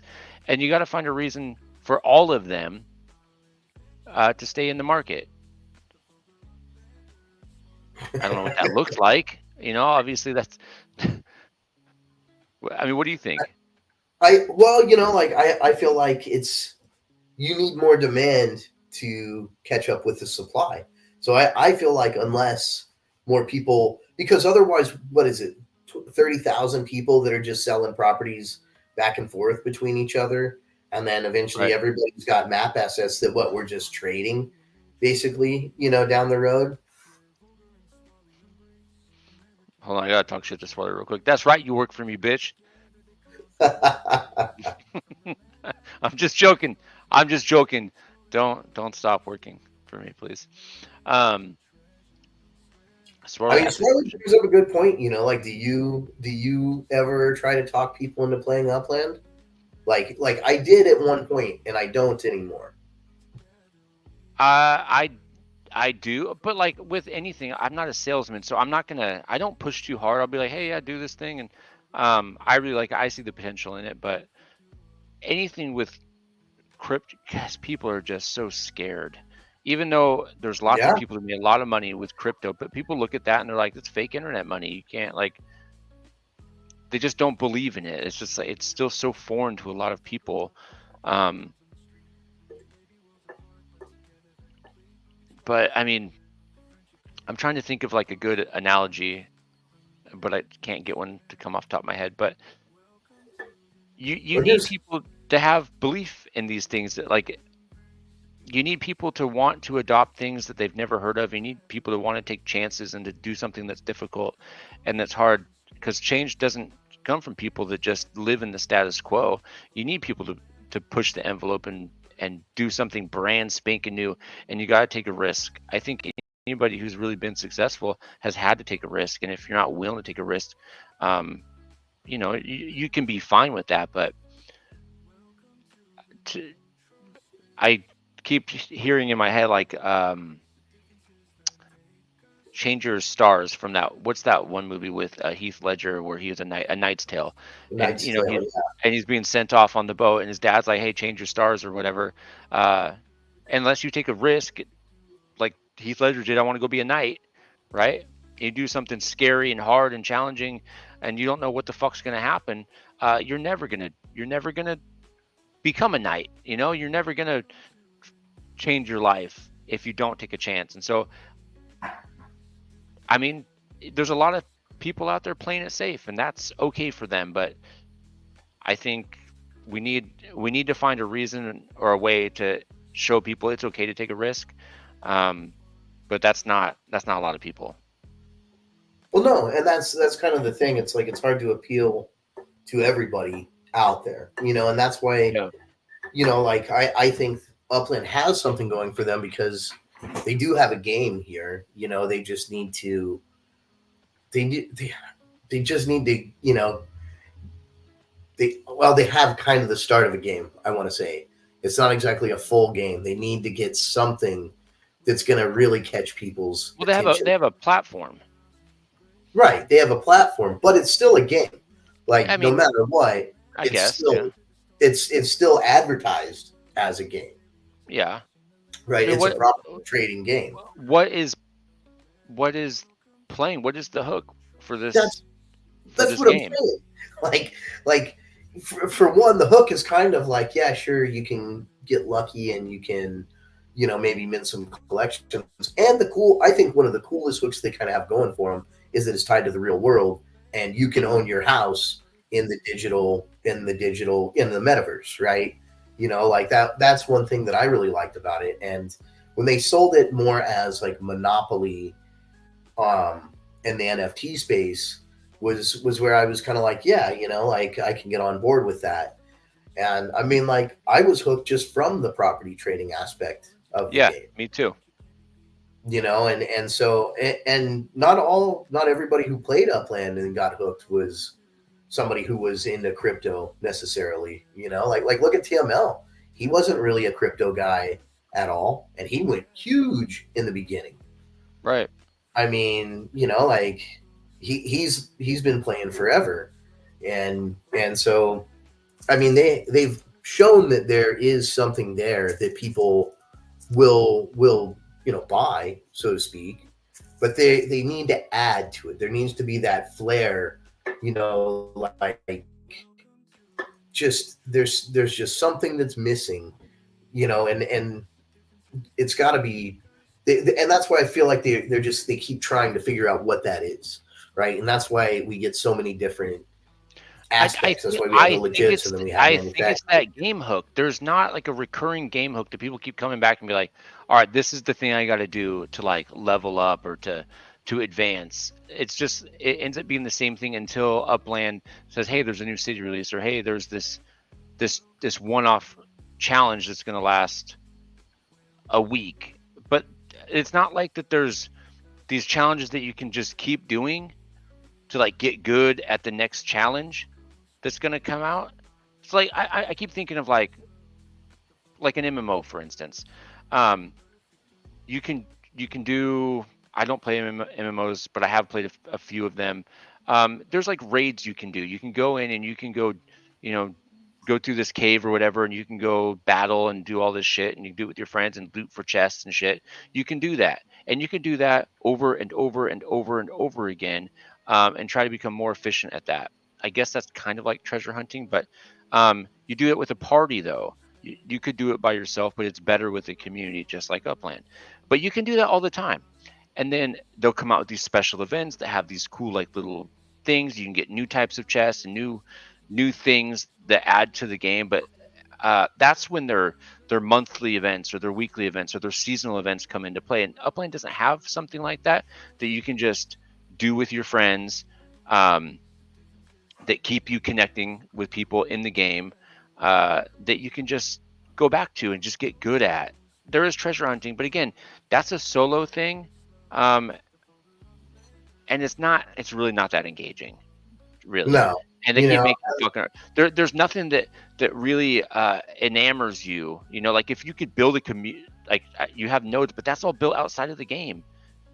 You know what I mean? Like right, like you're building connection. Discord, and like you're not, you know, like yeah, sure you get your buildings going, but that takes 2 seconds, and then you're waiting forever for that to finish. And yeah, you can have people stake on it and blah blah blah. But like you're saying, there's nothing to progress from that. If they do like this, like even if they did like battles, like you have, like they've kind of talked about, you know, you have your node versus node, or even, you know, city versus city, and people come together and they're building up whatever place they stake their claim to, and they're challenging or battling in some kind of way. That keeps people coming back. Oh, I got to build up my neighborhood. I got to build this up. I got to do that. I got to get my defenses up. Whatever the fuck that looks like. That keeps people coming back. That's the hook. But they don't have the hook. They have what could be a hook. They have the base to put a hook in, but they don't have one. I love that. I love that train. The motherfucking train. What? Swore, you saying some shit? I ain't yet made any decent connections. You motherfucker. You son of a bitch. We talk every fucking day. Swore, you better watch your mouth. Make no damn connections. I'm about to connect my fist up your ass. I gotta fly a long ways to get there. But anyway, yeah, I think they're really close. If we can just get some kind of battle, something like that, or just again some kind of hook to where people want to keep coming back and invest their time into something as a collective that actually means something, and not just getting a collection status where you get some extra money or some extra earnings, which is so nominal. That's not enough. And then once it happens, it's gone for it. Like it's gone. Like it's just it's done. Yeah, once the city is released and all the collections are revealed, it's kind of over for that city at this point. You know, like, yeah, sure, you can build a node or something like that. But I mean, like, that's only so much. Like, and I 100% agree. Like, they should be having, you know, BE battles or something like, even where it's like, you know, however many, you know, at like with us and the ninjas, like what we got going on, right? Like I can imagine what I saw KO earlier. He was like, you know, whole nother level. So I'd imagine they're going to want to come out next and have something bigger. And that should be its own kind of competition. I mean, imagine if we could build map assets that actually like could take damage, or like, hey, yeah, let's actually battle, and like, you know, you build up and you like put stats on those characters, or there's certain ones that you identify as a, you know, a fighter or something, and you know, kind of like chess. I'm going to put my 2 versus your 2 and see who wins, you know. And then if yours beat mine, then they disappear from the game forever, right? And that's the risk you take. It burns it or something, right? Like yeah, it burns it. Burned, yeah. That would be fucking great. That would be absolutely wonderful.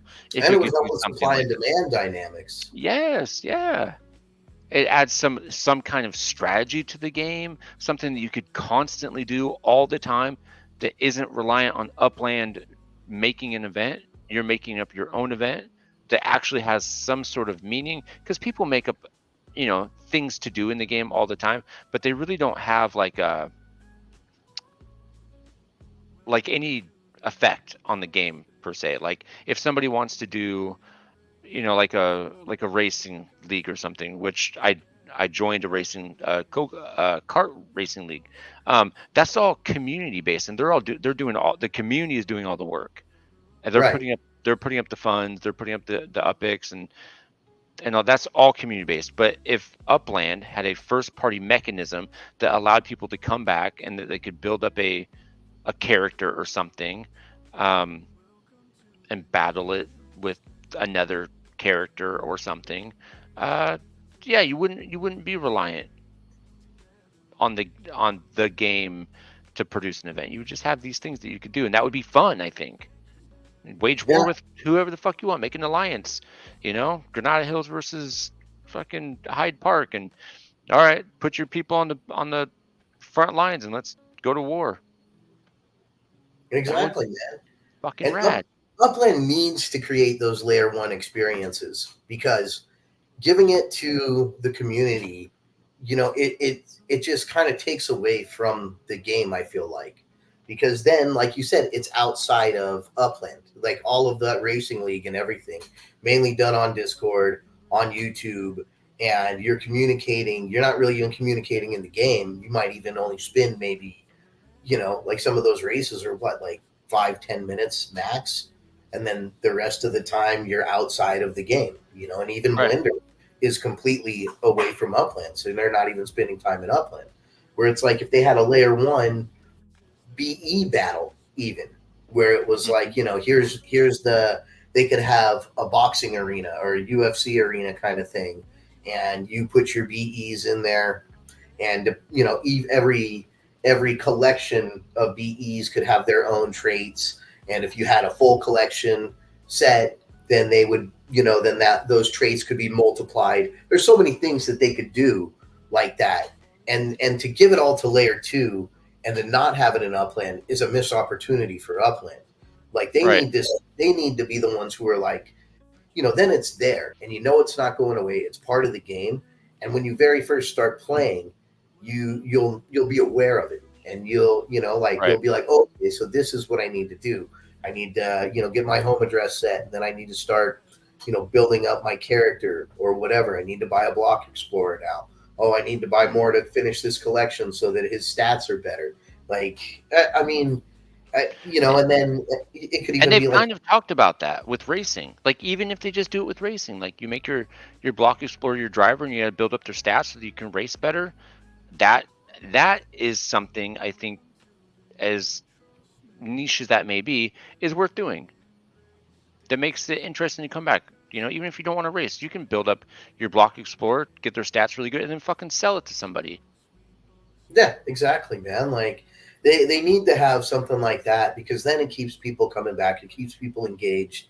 Another thing is they need to have a freaking Spark Exchange, just layer 1 Spark Exchange, man. Yes. Because look at the Spark Exchange right now. Like you can't. There's really not much going on. Mm-hmm. And that's completely up to somebody else. Like, I don't know if you could even, I think they still have building contracts going, but I'm not really even sure, I think they do, but I haven't looked at it. But I mean, still, like that, you're leaving that up to layer, somebody else, and then there could be issues and everything. Whereas if Upland did it, you would know that you're going to get everything, all of your UPX or whatever right there. And Right.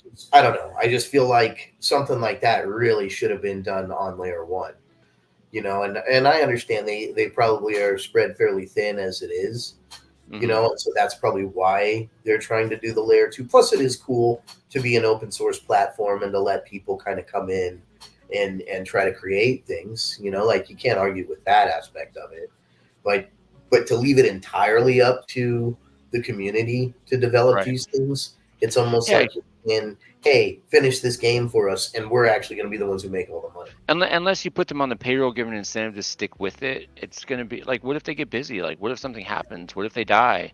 Then like Upland's not going to come in there and take over and make sure that layer 2 stays up and running because it's a core function of their game now. Exactly. Or something. It's just going to go away, and then they'll have to pivot. And that's, I don't know.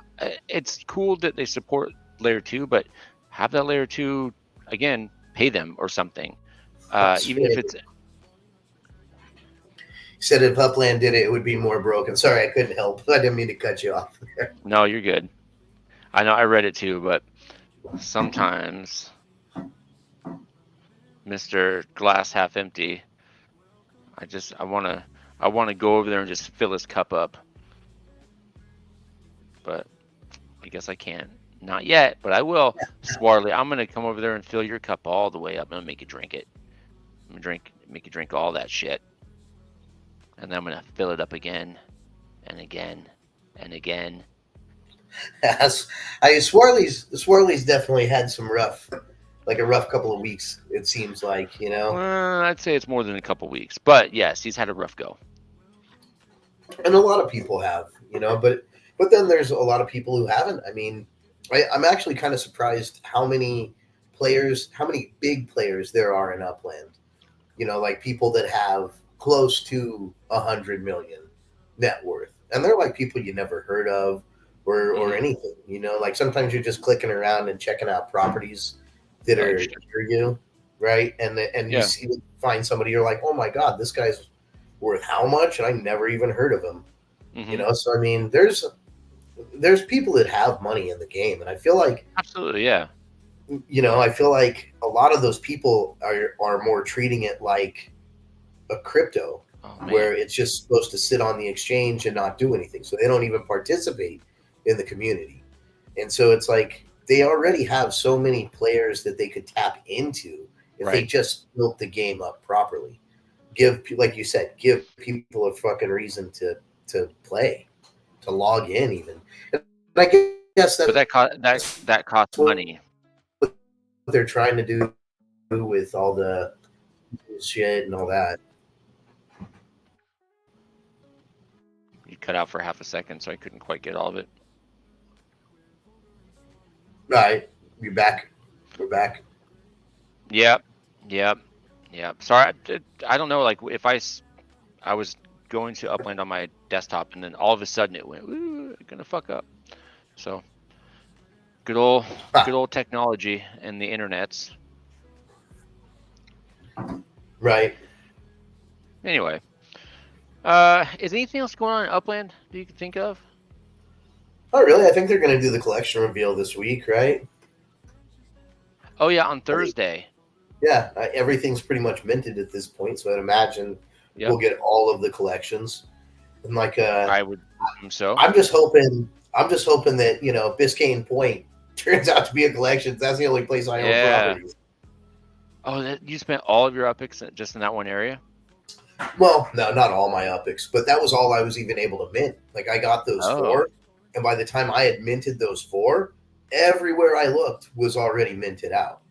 Yeah, and everywhere I tried to mint it was like I just kept getting fucked on every single one. I had a couple good spots, and then it just like, nope, it's reserved. Nope, it's reserved. I was surprised I got any, to be honest with you. Yeah, no, I was like, I even saw that people had already minted some properties right up there by the tip, and so I just sent right there, and it was like I was right on it at 9:00, and I had plenty of epics, so I didn't even look at the prices when I was bye. Yeah, and then I was like, "Whoa, holy shit!" I would just spent fucking 400,000 UPX on 4 properties. Like, all right, I'm fucking done. And then those are expensive. Yeah. I think it could, even if it's not a collection, it's more priceless to me than almost any of the other properties I have right now. Yeah, it's like it's a status symbol, you know. Yeah, and only a few people can own right there at the head. That's true. Tip of the spear. That's us right now. Well, there's a couple other people that get to be the tip of the spear, but you know, we're the best of the best. Well, more so you. I just rode your coattails, but by proxy, you know, tip of the spear. Yeah, you earned it, especially once we got all of our map assets on there, and we got the Suck It Ninjas going between the 2 properties. Yeah, like that is the highlight of my fucking week, bro. We did it. Suck It Ninjas. Oh, I can't wait to see what they do. I love how invested SC Kicker gets into this feud. He's really going for it, and I love it. Well, it's fun. You know, it at least gives it like some kind of like theme, so to speak, to Yeah, to the week or to the game. I mean, at least it gives it something to do in the game. Even that's true. That's true. I need to were figure out. you? Go ahead. I was going to ask, were you big into totems at all? Yeah. So, yes, I was. I operate on a minuscule upland budget. I try not to put too much of my own money into it. And I try to fund most of my upland stuff through um, like apps that give me free money, basically like Upside. I get money back for buying gas, and I get money for buying groceries. I get money back for buying groceries. So I use a lot of those apps, and then that's how I fund Upland. So I try to keep it as free to play as possible. And so I would say 80% of the money that I have in Upland is through those apps. And so I don't grow too fast, but That's pretty good yeah, though, man. Like you're what, like around 3 million yeah. or something, Hmm. right? Like, I mean, and man, to do that all from like free to play basically, and just like your grocery shopping apps and shit, that's Yeah, impressive, man. Well, plus I'm sure you've made some pretty good moves and gotten some decent yeah. properties and shit, right? You know. Yeah, like I'll take that money a lot of times. Like if I get 20 bucks out of Upside, that takes me, like a couple weeks. I get 20 bucks. I'll put that into the game, and then I'll just buy properties on the secondary market for 25% or 30%, and then I'll just flip them for UpX, and then I'll go buy, a property I'm going to sit on. And so I'm constantly doing that. But that means I have a bunch of Yeah. small properties, which is fine by me. But yeah, the totems. Well, you So could I you could bought I can what? Say it again. Well, I was just gonna say you could sell all the little ones and turn them into one big one if you wanted Oh, to. sure. You know. Yeah, if I wanted to. But I'm fine. Right. I like my Detroit. I have a lot of Detroit properties that are worth very little, which I could probably move on from, and probably not affect my dividends at all. But and maybe I will. Who knows? But yeah, the totems. I bought 2 of them originally, and then I traded them for some properties, which took me forever to make that trade actually look good on paper.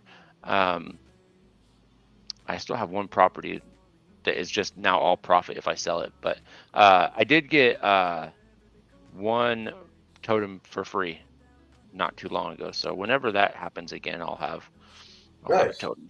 What about you? Yeah, I went kind of heavy on them. I had like one of each, and then I traded some of them, and I went for whatever reason. I ended up with a shitload of what do you call them? Cheetahs. Oh, really? Yeah, and those ones kind of suck because they take forever to pay out, but they end up paying out pretty huge. Like Hmm. I started with 5,500 Yeah. Sparklet, or what is it, Protum or whatever, Yeah. and I'm at got like 18,000 now. So I've kind of moved it up pretty big. Like I myself have given myself a really large upland budget. You Mhm. know, like it's kind of, so like I kind of feel like I passed on Bitcoin, and Yeah.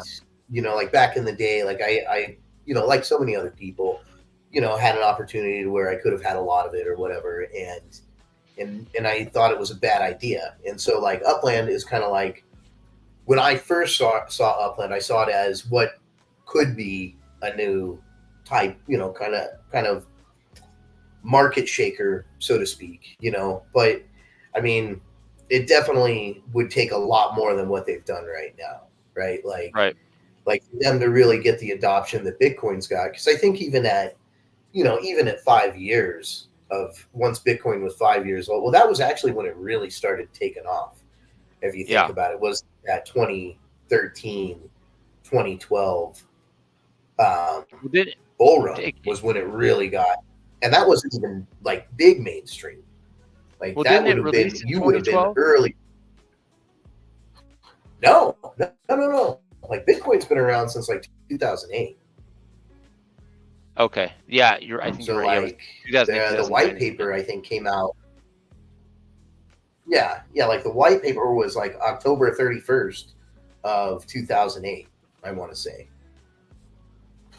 And so if you think about it, like 5 years later, 2013, people still really had no. I mean, here we are, 15 years, no, 16 years later, right?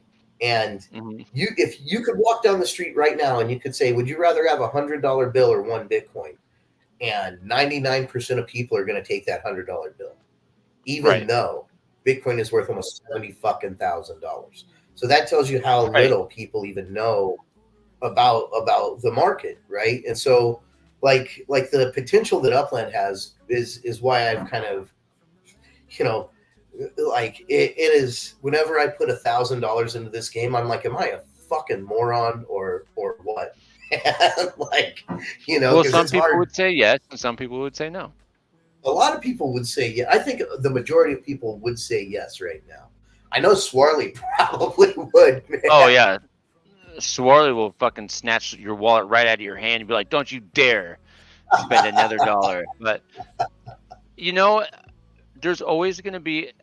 Swarley could 100% be correct. He could be, but Swarley could also be 100% wrong. And you just don't know until you know. And that's, you could do all your market research, and again, it could go either way. No, I mean, I couldn't tell you how many articles I read that said Bitcoin is dead, crypto's dead, that it's like the worst thing in the world.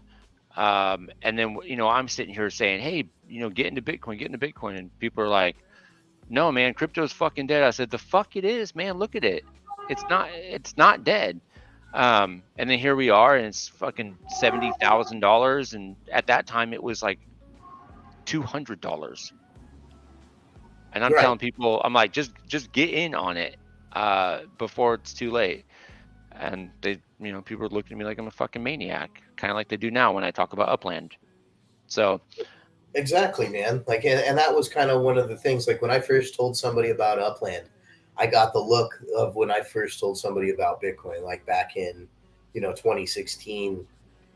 Like, and that I wasn't even really in the market, but I knew about Bitcoin back then. Like, I've known about Bitcoin since like 2011 because I knew this guy whose kid actually used to mine it, and and then plus I used to sell a bunch of weed and everything, and so like people would always offer me Bitcoin, and I would just turn it down. I was like, you're crazy, and yeah, it's like, today, who knows if, but I mean, whatever, man, coulda, woulda, shoulda, and so that's why I'm trying to shoulda this time, or not shoulda, hmm like just fucking do it, and at least at this point, like I'm basically free to play, like I've got all my money out of the yeah, game, and now my account just keeps growing. Like I make almost 500,000 a month in monthly rent. Like I mean, I know there's plenty of people who make way fucking more than that, but at this point, I really don't need to throw any more money in, and I kind of feel like I've almost got everything that I would want in Upland right yeah, now, like to where I could, like I'm not rushing to any more terminal sales, especially now that I have one of each. There's no hmm reason for me to really care about a terminal sale, or I mean, like I'm way less into the Block Explorer sales, and like more than anything, I've been getting into like map assets and starting to buy them from the players who are right. creating them more so than Upland. Yeah, I'm looking at the comments here, and Level Up and Swarley are talking about how you can't compare Bitcoin to Upland, and I would say I'm not comparing them one for one. I would say Upland, in the way that the metaverse idea versus like the crypto idea, is how I'm comparing. I think the metaverse and NFTs, it's only the beginning, and I think NFTs are going to rule the world before too long. And when those sort of things really start taking shape, being involved in hopefully Upland, as a metaverse, as early adopters, I think we are. I think we're going to have a massive head start, just like, kind of like Bitcoin. It was like the one crypto. There was a couple. There was Bitcoin and Litecoin, and I think there was a couple other smaller ones. Those are looking a lot better these days. Feathercoin, and there was all kinds. There was Friendcoin. There was Yeah. like all kinds of like, and a lot of the shit like that used to even be in the top like 5 just doesn't even like, it still exists, but there's no liquidity in the markets. Like, Right. nobody's using there's no devs working on the projects or anything like that, right? Like, and I think, like, it is completely different. Like, to try to compare the two, or to say that, it's going to be the next Bitcoin. I think, like you're trying to say, it's going to be the next big thing. Yeah, I'm not saying Upland is going to be the next Bitcoin. I'm saying metaverses is going to be similar to cryptocurrency. Bitcoin happened to be, like the name everybody associates with cryptocurrency, rightfully so. It's the number one. Hopefully, Upland is the thing that everybody associates with metaverses, as it continues to grow and metaverses become hopefully a bigger thing. And I think NFTs, everything is going to be an NFT before too long, and I don't think there's any way around it. I think that's the smart way to go. And whether people want to be, adopting that or not, they're not going to have a choice. It just makes, there's just too many, I think, upside to having everything as NFT, and I think things are already kind of in place to do that. They're just not calling it an NFT at the moment. Right. Like, your driver's license one day could be an NFT. I think 100% will. IDs, movie tickets, concert tickets, your social security card. Those are like just the smartest things you could put on make an NFT as well. Yeah. Right? There's no duplicating it.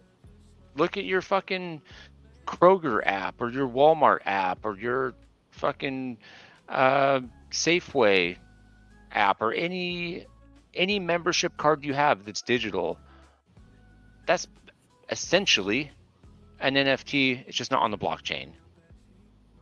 But your membership card, that's all it is, right? And then once they put that on the blockchain, identify it as you now own this thing, and it has, functionality and utility, and you use it to scan, so you get rewards back. I think we're just in line to see NFTs take over that space and just be that layer of that ownership and security. It's just getting the blockchain secure. So right, and understanding the tech as well, because it's so new. Like, people don't exactly know how to make it all work just yet, and like it's like the progression of the internet. I mean, when the internet first came out, it was just messages. Like, nobody ever thought you'd be streaming videos or having conversations like this, all through the internet. I mean, and plus the infrastructure wasn't in place either back then. So it's like, as technology progresses, we're going to see more and more improvements with all of this. And so, yeah, man, like, I 100% agree that, that's where things are going to go. And not to say that Upland is going to be like the new fucking DMV or anything like that, right? Like, but who's to say that there isn't a DMV in Upland? Well, and they could do that. Like, I've always thought, if it's all digital on the blockchain, who's to say you couldn't just do that? You couldn't go to Nike in Upland and go buy a fucking pair of sneakers, and they show up at your door and you have a phygital, in the game, and then you get those same ones at your house. They already do shit like that. They just, it's not well known. Well, and them putting Sparklet on the exchange and making it, like, giving it people access to be able to buy it, that gives a company like Nike the ability to buy up that Sparklet so that they can start manufacturing their legits that would be an NFT to buy, to go with their shoes or whatever, right? And that Sparklet gets burned. And so, I mean, once adoption ever really gets to that mainstream point, I mean, man, it would just be like astronomically larger than it is now. I mean, like, and And we're even not far away at all. no, I would imagine like the next 5 years is when we'll really start seeing those changes, and then you get into 2030 and beyond that. I mean, really, that's when we could really start seeing the world on the blockchain, so to speak. Yeah, Swirly has a comment here that but the way Upland is run at the moment is not a long-term project. So my general thinking is that, and here's my hope, because I do think Upland can position themselves in a way where they are leading.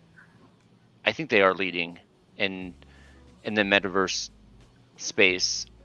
That when it starts to take off and you build this product that clearly needs some help, right? But you have this really great foundation, and I do think that Upland has a fantastic foundation, and that you get investors and people are going to want to put in, buy into Upland and invest into Upland, and then those people can come and they can again invest into. They could buy the company. You could give them money so that way they can hire more employees. They're going to give them resources. I mean, maybe some other company ends up buying them out, and then they get absorbed into something, and then they can turn Upland into something even more amazing than it is right now. Because there's a lot of room for improvement. I think Upland is in a really good position if they can hang on for someone to buy them out, or to acquire them in some kind of way, or they merge with somebody else. Well, that or they just figure it out. Like if they find that hook. But they need more people. They need. Yeah. I think they're operating. I mean, I don't know the people that they have behind the scenes, but it doesn't seem like they have people that make games making this game. I think they have really smart like tech people, but if you're going to make a game, you need to have gamers that understand games, that have done it and have had success making games. You need to have them on staff, and I don't know if they have that. No, like I would agree. Like if they were to get some kind of developers that were from like Activision or something to come in, or even like just people that have worked on games before. I mean, like, I don't know. I feel like they had a game when you could property swap. Like there was a fucking game. It was a real property trading game back then, and you really didn't need to do much more than that. They just needed to refine it so that it wasn't so out of control, and that people couldn't multi-account. And I mean, there's still room for them to do that. There's room for them to do other things. Like, I don't know. I've never had a problem with the Upland team myself, or like dealing with anything. Like one of the worst things that ever happened was I bought a property one time for like $100, and I didn't get the property, and it still showed as the person who I bought it from property, and it took them like 2 months to get me my $100 back. Damn. Yeah. And like during that time, it was very little communication. It was just kind of like I'd hear from them, maybe like I'd send them an email every couple of weeks, like, hey, where's my money? Where's my money? And then finally it just showed up one day back in my account. And right. I didn't end up with the property that I wanted, and I think I had even bought a different collection property just because I wanted to complete the collection at the time. So I ended up spending more money, and so it's like, yeah, things like that, their customer service is lack, and I feel like, like you're saying, that's probably a lot more to do with the fact that they just have all these tech people on board, and they don't have any PR, right. like public relations team that could actually kind of lead them and be like, hey, look, I mean, you need to engage with people more, or whatever, just to get people to fucking, you know, like feel like they're being heard, because I think that's the biggest problem. Like most people don't have a problem with waiting for shit. It's waiting in the dark that people have a problem with. Right. I I've always kind of had the thought that like you have like at the very front is an economist, and I wonder how much that gets in the way of innovation and progression with it being an actual game.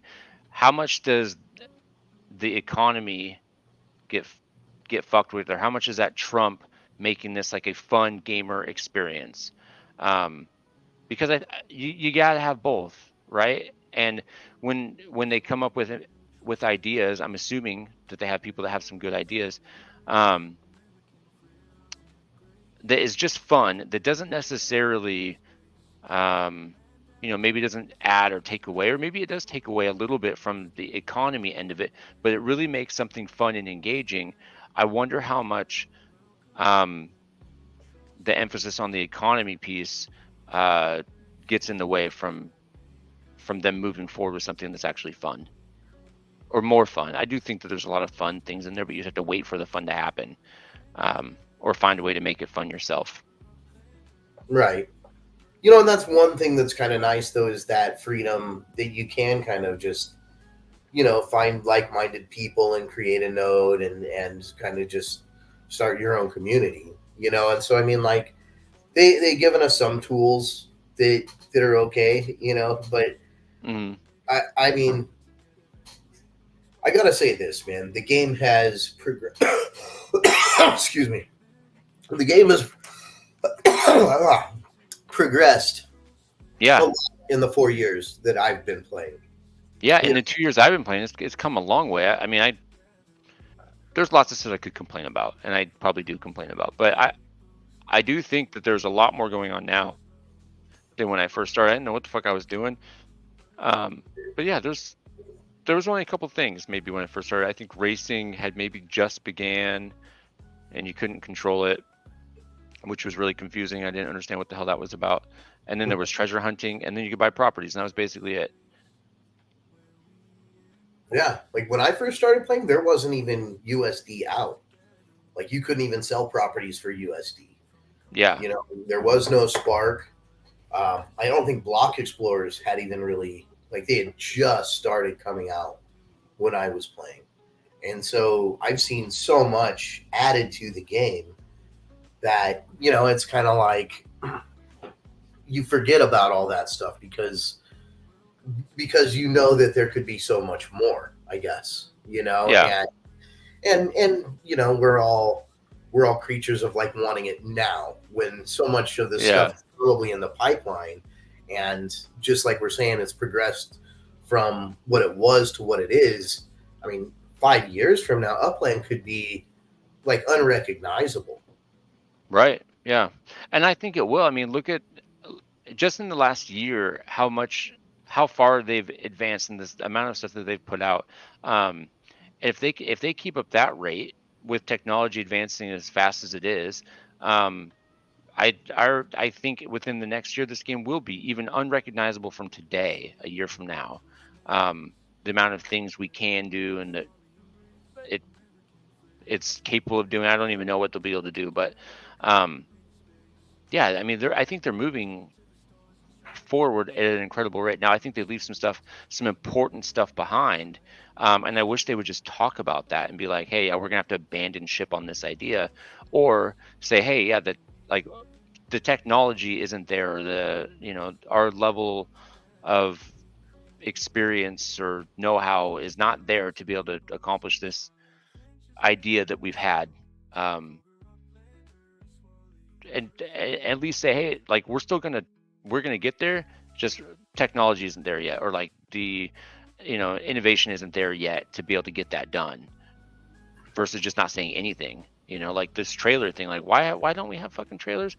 Why can't we click on multiple items to ship to a location, or to move multiple items at one time? Like, why can't we do that? It seems like a pretty easy function, but maybe it's really difficult. I don't know.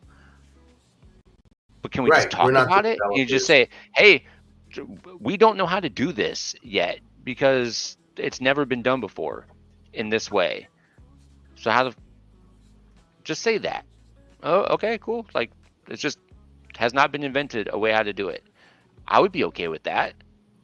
Yeah, and I think people would understand that because it's such a new game. I mean, we got to admit that Upland has been quite innovative. I mean, Sparklet Yeah. is the first like crypto of its kind out there. Like I can't really think of anything where you actually are like building something. You need that token to build something in a game where you're staking it and then you actually end up with a new NFT. Like most things, it's like you stake it and then you get more crypto for staking. Where it's like this, you actually are building up a property where you're creating map assets. Like there's actually something being produced from the crypto. Like I can't think of any other Right. crypto that's ever done that. Yeah, I don't either. I mean, it's got this instant utility, and utility that's not like anything else. Yeah, if I know that there's like I listen to a lot of gaming podcasts, and there's the general consensus is that gamers don't want NFTs and gamers don't vibe with crypto or whatever, and they don't want that shit in their games. And I don't understand why. They Me do personally, want it. I think they do. They just but don't want it to be called an NFT. yeah, because for whatever reason, NFTs have puts a bad taste in people's mouth. But I want things I can own in the game. Like if I play Call of Duty, I would love it if I could take that item. Now I know that there's a big technological issue with how the fuck to do it, but I wish there was a way to take that item that I bought and I own it forever, and I can take it in between games. That would be fucking rad. If I have a gun I bought or whatever in 2015, I want to fucking take that leveled up gun and I want to play with it in 2024. I think that would be awesome. Yeah. I don't. That's probably really difficult to do, right? I'm sure maybe it's impossible to do at the moment. Well, I mean, if But you create I would love that. NFT, it shouldn't be. Oh, Spoiler brings up a good point that gamers hate crypto because crypto mining sent GPUs prices sky high, which is true. At the time, I was building PCs, and it was very difficult to get. But on the other end of that, if I could get my hands on a GPU, I could flip that motherfucker for a lot of money, which was super awesome. I was making a ton of money on graphics cards during this time because I was able to buy PCs and just rip out the graphics cards and make fucking half my money back just in one part. But that's a whole nother conversation. But I mean, like that's there's the disconnect there, and that's what makes it so hard. But Yeah. The beauty of something like Upland, though, is it almost hides, it like masks the fact that it's even an NFT. Right. And An in-game asset. right, and it's just figuring out that bridging of getting it from one game to the next game. That's probably like the key to, like you're saying, in being able to move a gun from Call of Duty 1 to 2 and 3 and 4 and 5 into 100, right? Like, and once they get that figured out, I mean, and at that point, it probably just boils down to like having some kind of crypto wallet that's built into your PlayStation or PC or whatever that, that you can store all your shit on.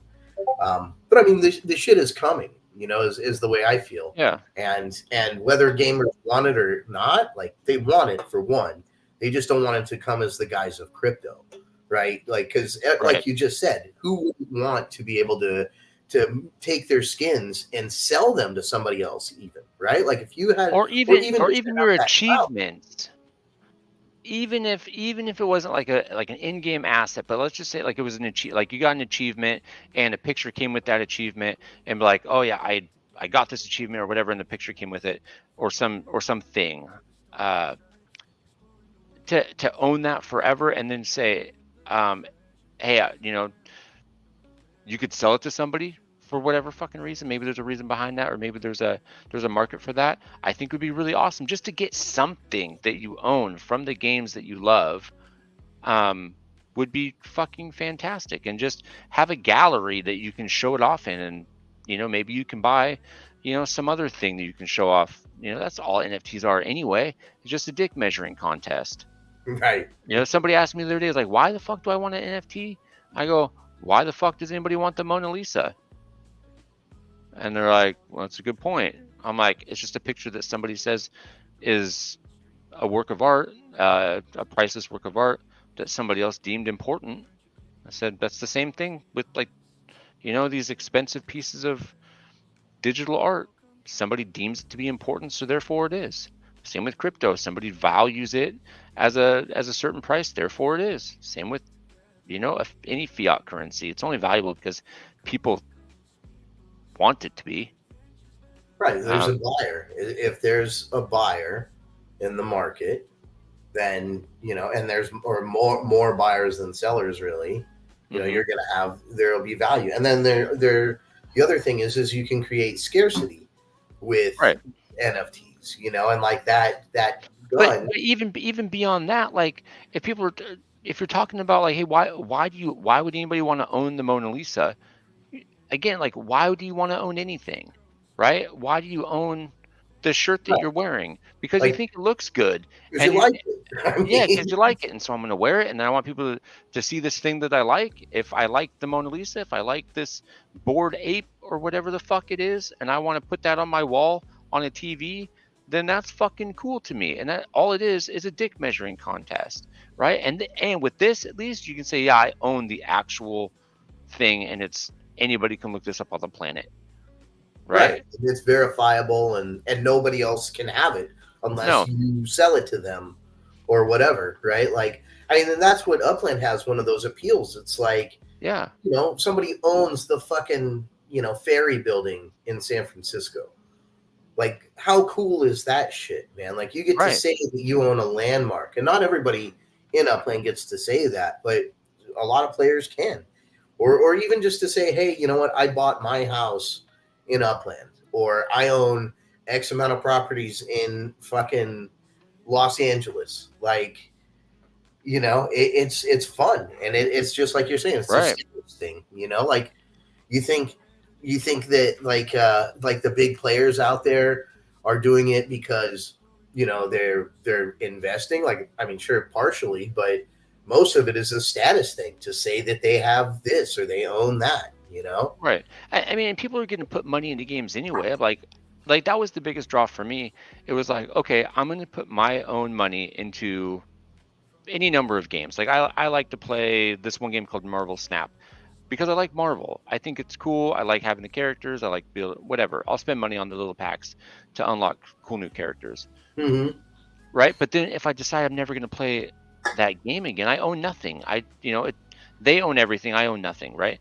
Now, Upland could shut down tomorrow, right? And I can't access any of that shit, right? Because it is like a closed network. But if they don't, I can do what I want with that, and I own it. Like Sparklet now, whether Upland closes or not, I still own the Sparklet. It's on the blockchain. It's on these other exchanges. I can do something with it if I choose to. But at least with that, my mindset was I can have something, it's not tangible, but it's more than I get out of any other game. I can make something back on this. I can sell it, or I can keep it, or I can trade it, or I can do whatever. But I could get something back out of this game versus every other game that I play. I can't get anything back. I just give and I get nothing back other than a good time. And at least with this, I give, I get a good time back, and potentially I get, if I want to, I could sell the things that I own in the game for USD, which is awesome to me. I'm going to spend the money on a game anyway. Might as well be something I could potentially get something out of. Right. I mean, people spend thousands of dollars on fucking Candy Crush, Yes. And they're never going to get anything out of that, right? No. At least with Upland, you have a chance of getting something back. Yeah. And I mean, like with anything, how often do you buy something and you're immediately able to make a profit on it? You know, like most things that you buy, for one, you can't even make a profit on. Right. You know, and then two, like even a house, you can't. How it's so rare that people are able to just buy a house and then sell it a year later for a profit. After, especially once you consider all the closing costs and the fees Right. and all that shit, it's like you're going to be holding on to that property probably for a while, or you're going to be adding, like, putting money into it to fix it up to make it worth more money, right? Right. Like, essentially, which is like building properties on your plots to make them worth more. So I Mhm. mean, you've got, there's no such thing as something for nothing, you know. And I feel like it's just human nature to just want that fucking, you know, that instant gratification, you know, and to not want to prolong, you know, your gratification. Right. They do get dopamine from Candy Crush.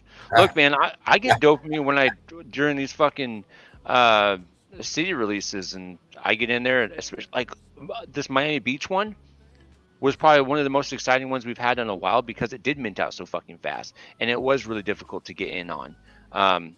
They were gone quick, which we haven't had a city release like that in a really long time, where they just go. Even Paris, yeah, I worked that day, and after I got off work, I was still able to get off work and go mint. Miami Beach, if I did it that way, I would have had nothing. I would not have been able to mint anything if I would have waited till after work on Right. Miami Beach. So, And dude, I got a sick little dopamine dump minting that shit. Once I got that first property, I was like, fuck yeah, I got one. You know, and I got another one. I was pretty stoked about that. yeah, Yeah. no, and that's like the city releases are the most fun.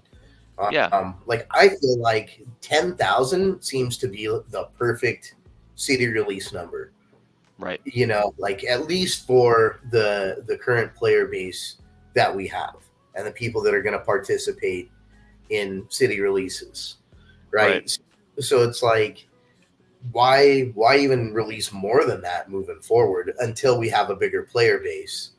You know, like, and that's the one thing too is, if Upland had even a player base of, say, we had 250,000 players, which would be quite a bit more than we have now. Yeah. You know, there's not enough properties for everybody to own 30 properties at that point. Mm-hmm. Right? Because then you'd be looking at like, that'd be like 7.5 million properties. There's not that many properties in the game.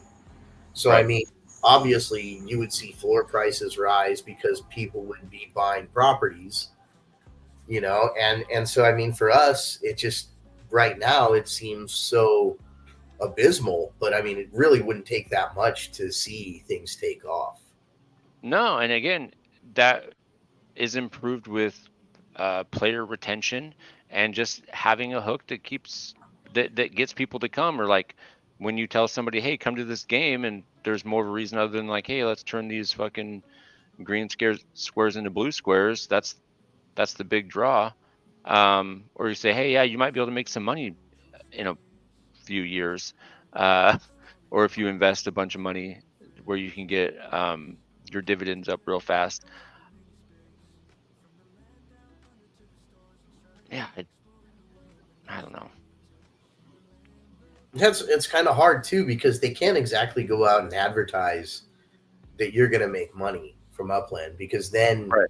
you get into like securities laws and Right. shit like that, right? And then, you know, so that's why I think they do go the route of advertising it as a game. But if you're going to do that, then give us a game, right? Right. Like, Yeah. Otherwise, you know, the jig will be up soon enough, and the regular users will just see it as a crypto project that, you know, has a coin tied to it that's a security. I mean, so, you know, it's in Upland's best interest to gamify layer one, you know, Right. because then I feel like then there's nothing that the regulators could say. It'd just be a straight up game, you And know? they could just be buying their time until, you know, there's a bigger influx of cash where they can afford to pay more people to put more resources into making more gamified aspects of Upland. I mean, it could just be that, because it is so new and people are uneasy about it, and they just need people that want to invest and believe in their project and come to Upland, and it could just be as simple as that. Yeah. I mean, I was just kind of thinking, it's like, so, most of these YouTube channels are pretty small, and it's like with Upland for the most part, and I mean, man, people were talking about crypto kind of in this same way, back when it was only 5 years old. There was like small chat rooms, and it was like a bunch of nerds that were hanging out, talking about the next big thing. And it took forever for it to come to light, and a lot of people sold before it got really big even, right? And like, yeah, I mean, when that sucked to be like, you know what, fuck Upland, I'm out. And then 5 years down the road, you see in the paper that, this neighborhood in Upland, one property is now valued at, $20,000. right. And then you're trying to find your fucking login username and password, and you're like, fuck. Or your email was from like an old work email that nobody has access to anymore. Shit, where the fuck is it? Right? Like, I mean, that shit could happen, man. Absolutely. Especially if you get more players coming into the game and places mint out, and it's hard to get these things. And yeah, absolutely. I mean, look at some of the properties that are in well-established nodes right now. They're very expensive. They're very fucking hard. Cosme Velho, you can't buy into that very easily unless you want to spend $100. Yeah. I mean, what's the other one? Bronxdale is like $100, and there's only maybe one or two properties that are even on the market because everybody's a holder. Like if you look at Upix Land, there's more people are holding properties than are selling properties right now. And I mean, that kind of tells you that, people don't think that the market matches the value because, people just aren't willing to sell. And the only people who are like people who don't believe in the game pretty much. Or I guess, if you make decent monthly earnings and you can pull money out, fucking more power to you. Like, right. I can't argue with anybody who's doing something like that. Right. Well, like, if they evaluate the cost benefit to it, and they're like, well, I've hit the number I want to hit, I'll sell if the floor gets to where they want to be and they're not being greedy. But yeah, I think that a lot of people are holding on because I think they do have a lot of faith that when this does eventually take off, like I think it will, the amount that they can get for them right now is going to be fucking pocket change compared to what it will be. Right. And there's going to be people that look back and go, oh my God, I sold that property for less than I pay. I lost money on that. And if I just held on to it, I'd be worth X amount. Right. Like, I mean, so, to each his own, but selling now is kind of selling early. I mean, I see Upland lasting a while, and as much as everybody may, kind of not like the management team. I mean, I honestly don't think they have any plans of selling. Like after talking to them and meeting them in person, like they're pretty freaking invested in this game. Like it's their baby, right? And I think somebody would have to come along with a lot of money and also a really good fucking roadmap that would show them that they were going to actually be a better owner than they are. Or, I mean, I could see them merging with somebody to make an even better project, so that way, yeah, even if somebody like acquired them, they don't lose their job. They still have creative freedom, but they have a bigger team to work on it. Maybe they sell 49% of their company, so that way they can have more resources. I think I could see something like that happening down the road. Yeah. I mean, if they're like, imagine if Activision was like, "Hey, look, we want to take up a game," like, and everybody, and if they were to, especially if they were to let everybody keep their NFTs and all that, you know, like Yeah. it would be a win for everybody at that point. Yeah. That if all it takes is just one name with a big idea, you know, or stakeholders saying, hey, you know, you need to do something with the metaverse, and like, well, shit, there's already this metaverse out here. What can we do? You know, you could say something like SimCity, or what? That's EA. Say, hey, we can, you know, bridge these two things. Maybe there's a fucking path forward with that. I don't know. Everything's all speculative, but I don't think we're far off from metaverses being something, and maybe they changed the name of it. I don't know. Maybe it turns into some other different kind of name that doesn't have a sour taste, because I think Facebook and Meta kind of poo-pooed that name up. But yeah, maybe the term metaverse has a resurgence, and people don't look at it like Facebook is, you know, that. I think that's where the problem is that Facebook has all this privacy shit, and then they made this company called Meta, and they have their own little metaverse, and anything that's called a metaverse, they, you know, I think the average person may assume is like, oh, is that some Facebook bullshit? And right. Well, and off. Yeah, people are just, like I said, man, people are just scared of crypto in general because it's you know, unknown. like, from what you hear about it too, is everybody just loses their ass. Like, yeah, sure, you hear the stories of people that have made a lot of money, you know, but I mean, they're typically people that got, like, the big stories you hear are from people that got in super early or have invested like billions of dollars, you know, and that are already rich people, like Michael Saylor, right? Like, that guy's already a billionaire. So, I mean, you know, I don't know. I guess now if he loses on Bitcoin, he'd probably be pretty fucked. But yeah, where was I going with that shit? But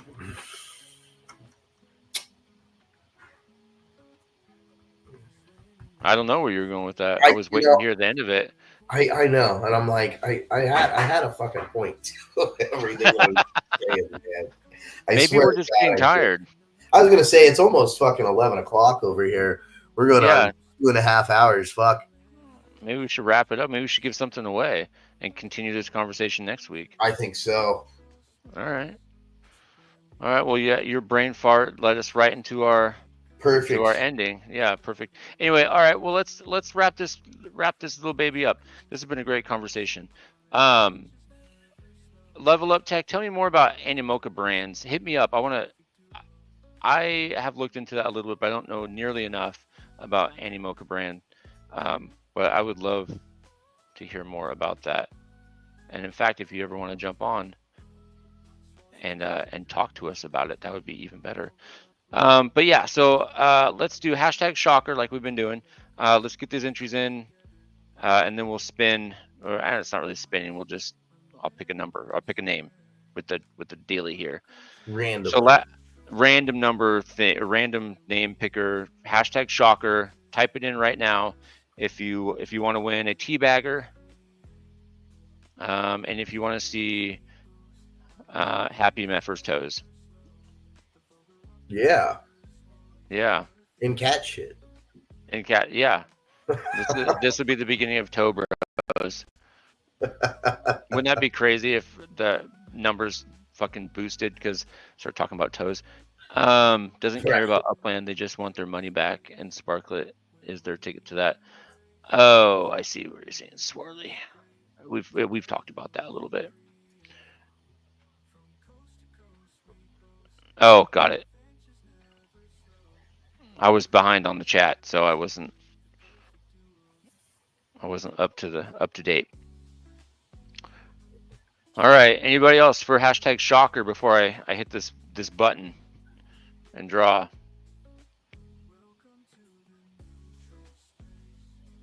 Okay, that's it. Here we go. Let's draw for it. 3, 2, 1. Who's it gonna be? Who's it gonna be?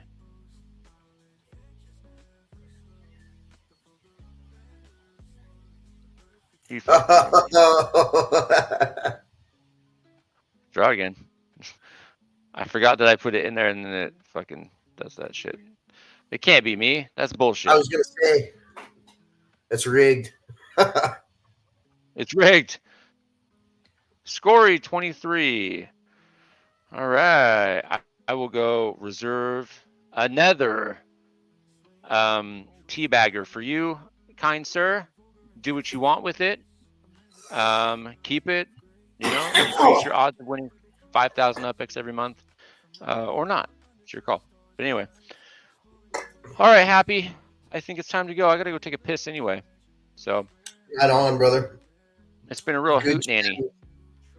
Yeah, we'll do this again next week. And anybody else who wants to jump on and hang out with us, you're welcome to. Yeah, more voices would be nice. Yeah, level up, dude. Come join us. Come join us on the show. Anyway, guys, all right, we're gonna head out, but we'll check you next week. I'm sure I'll be on. I might even make a video tomorrow about whatever funky drop we get. But all right, guys, I'll check you later. Peace. Peace.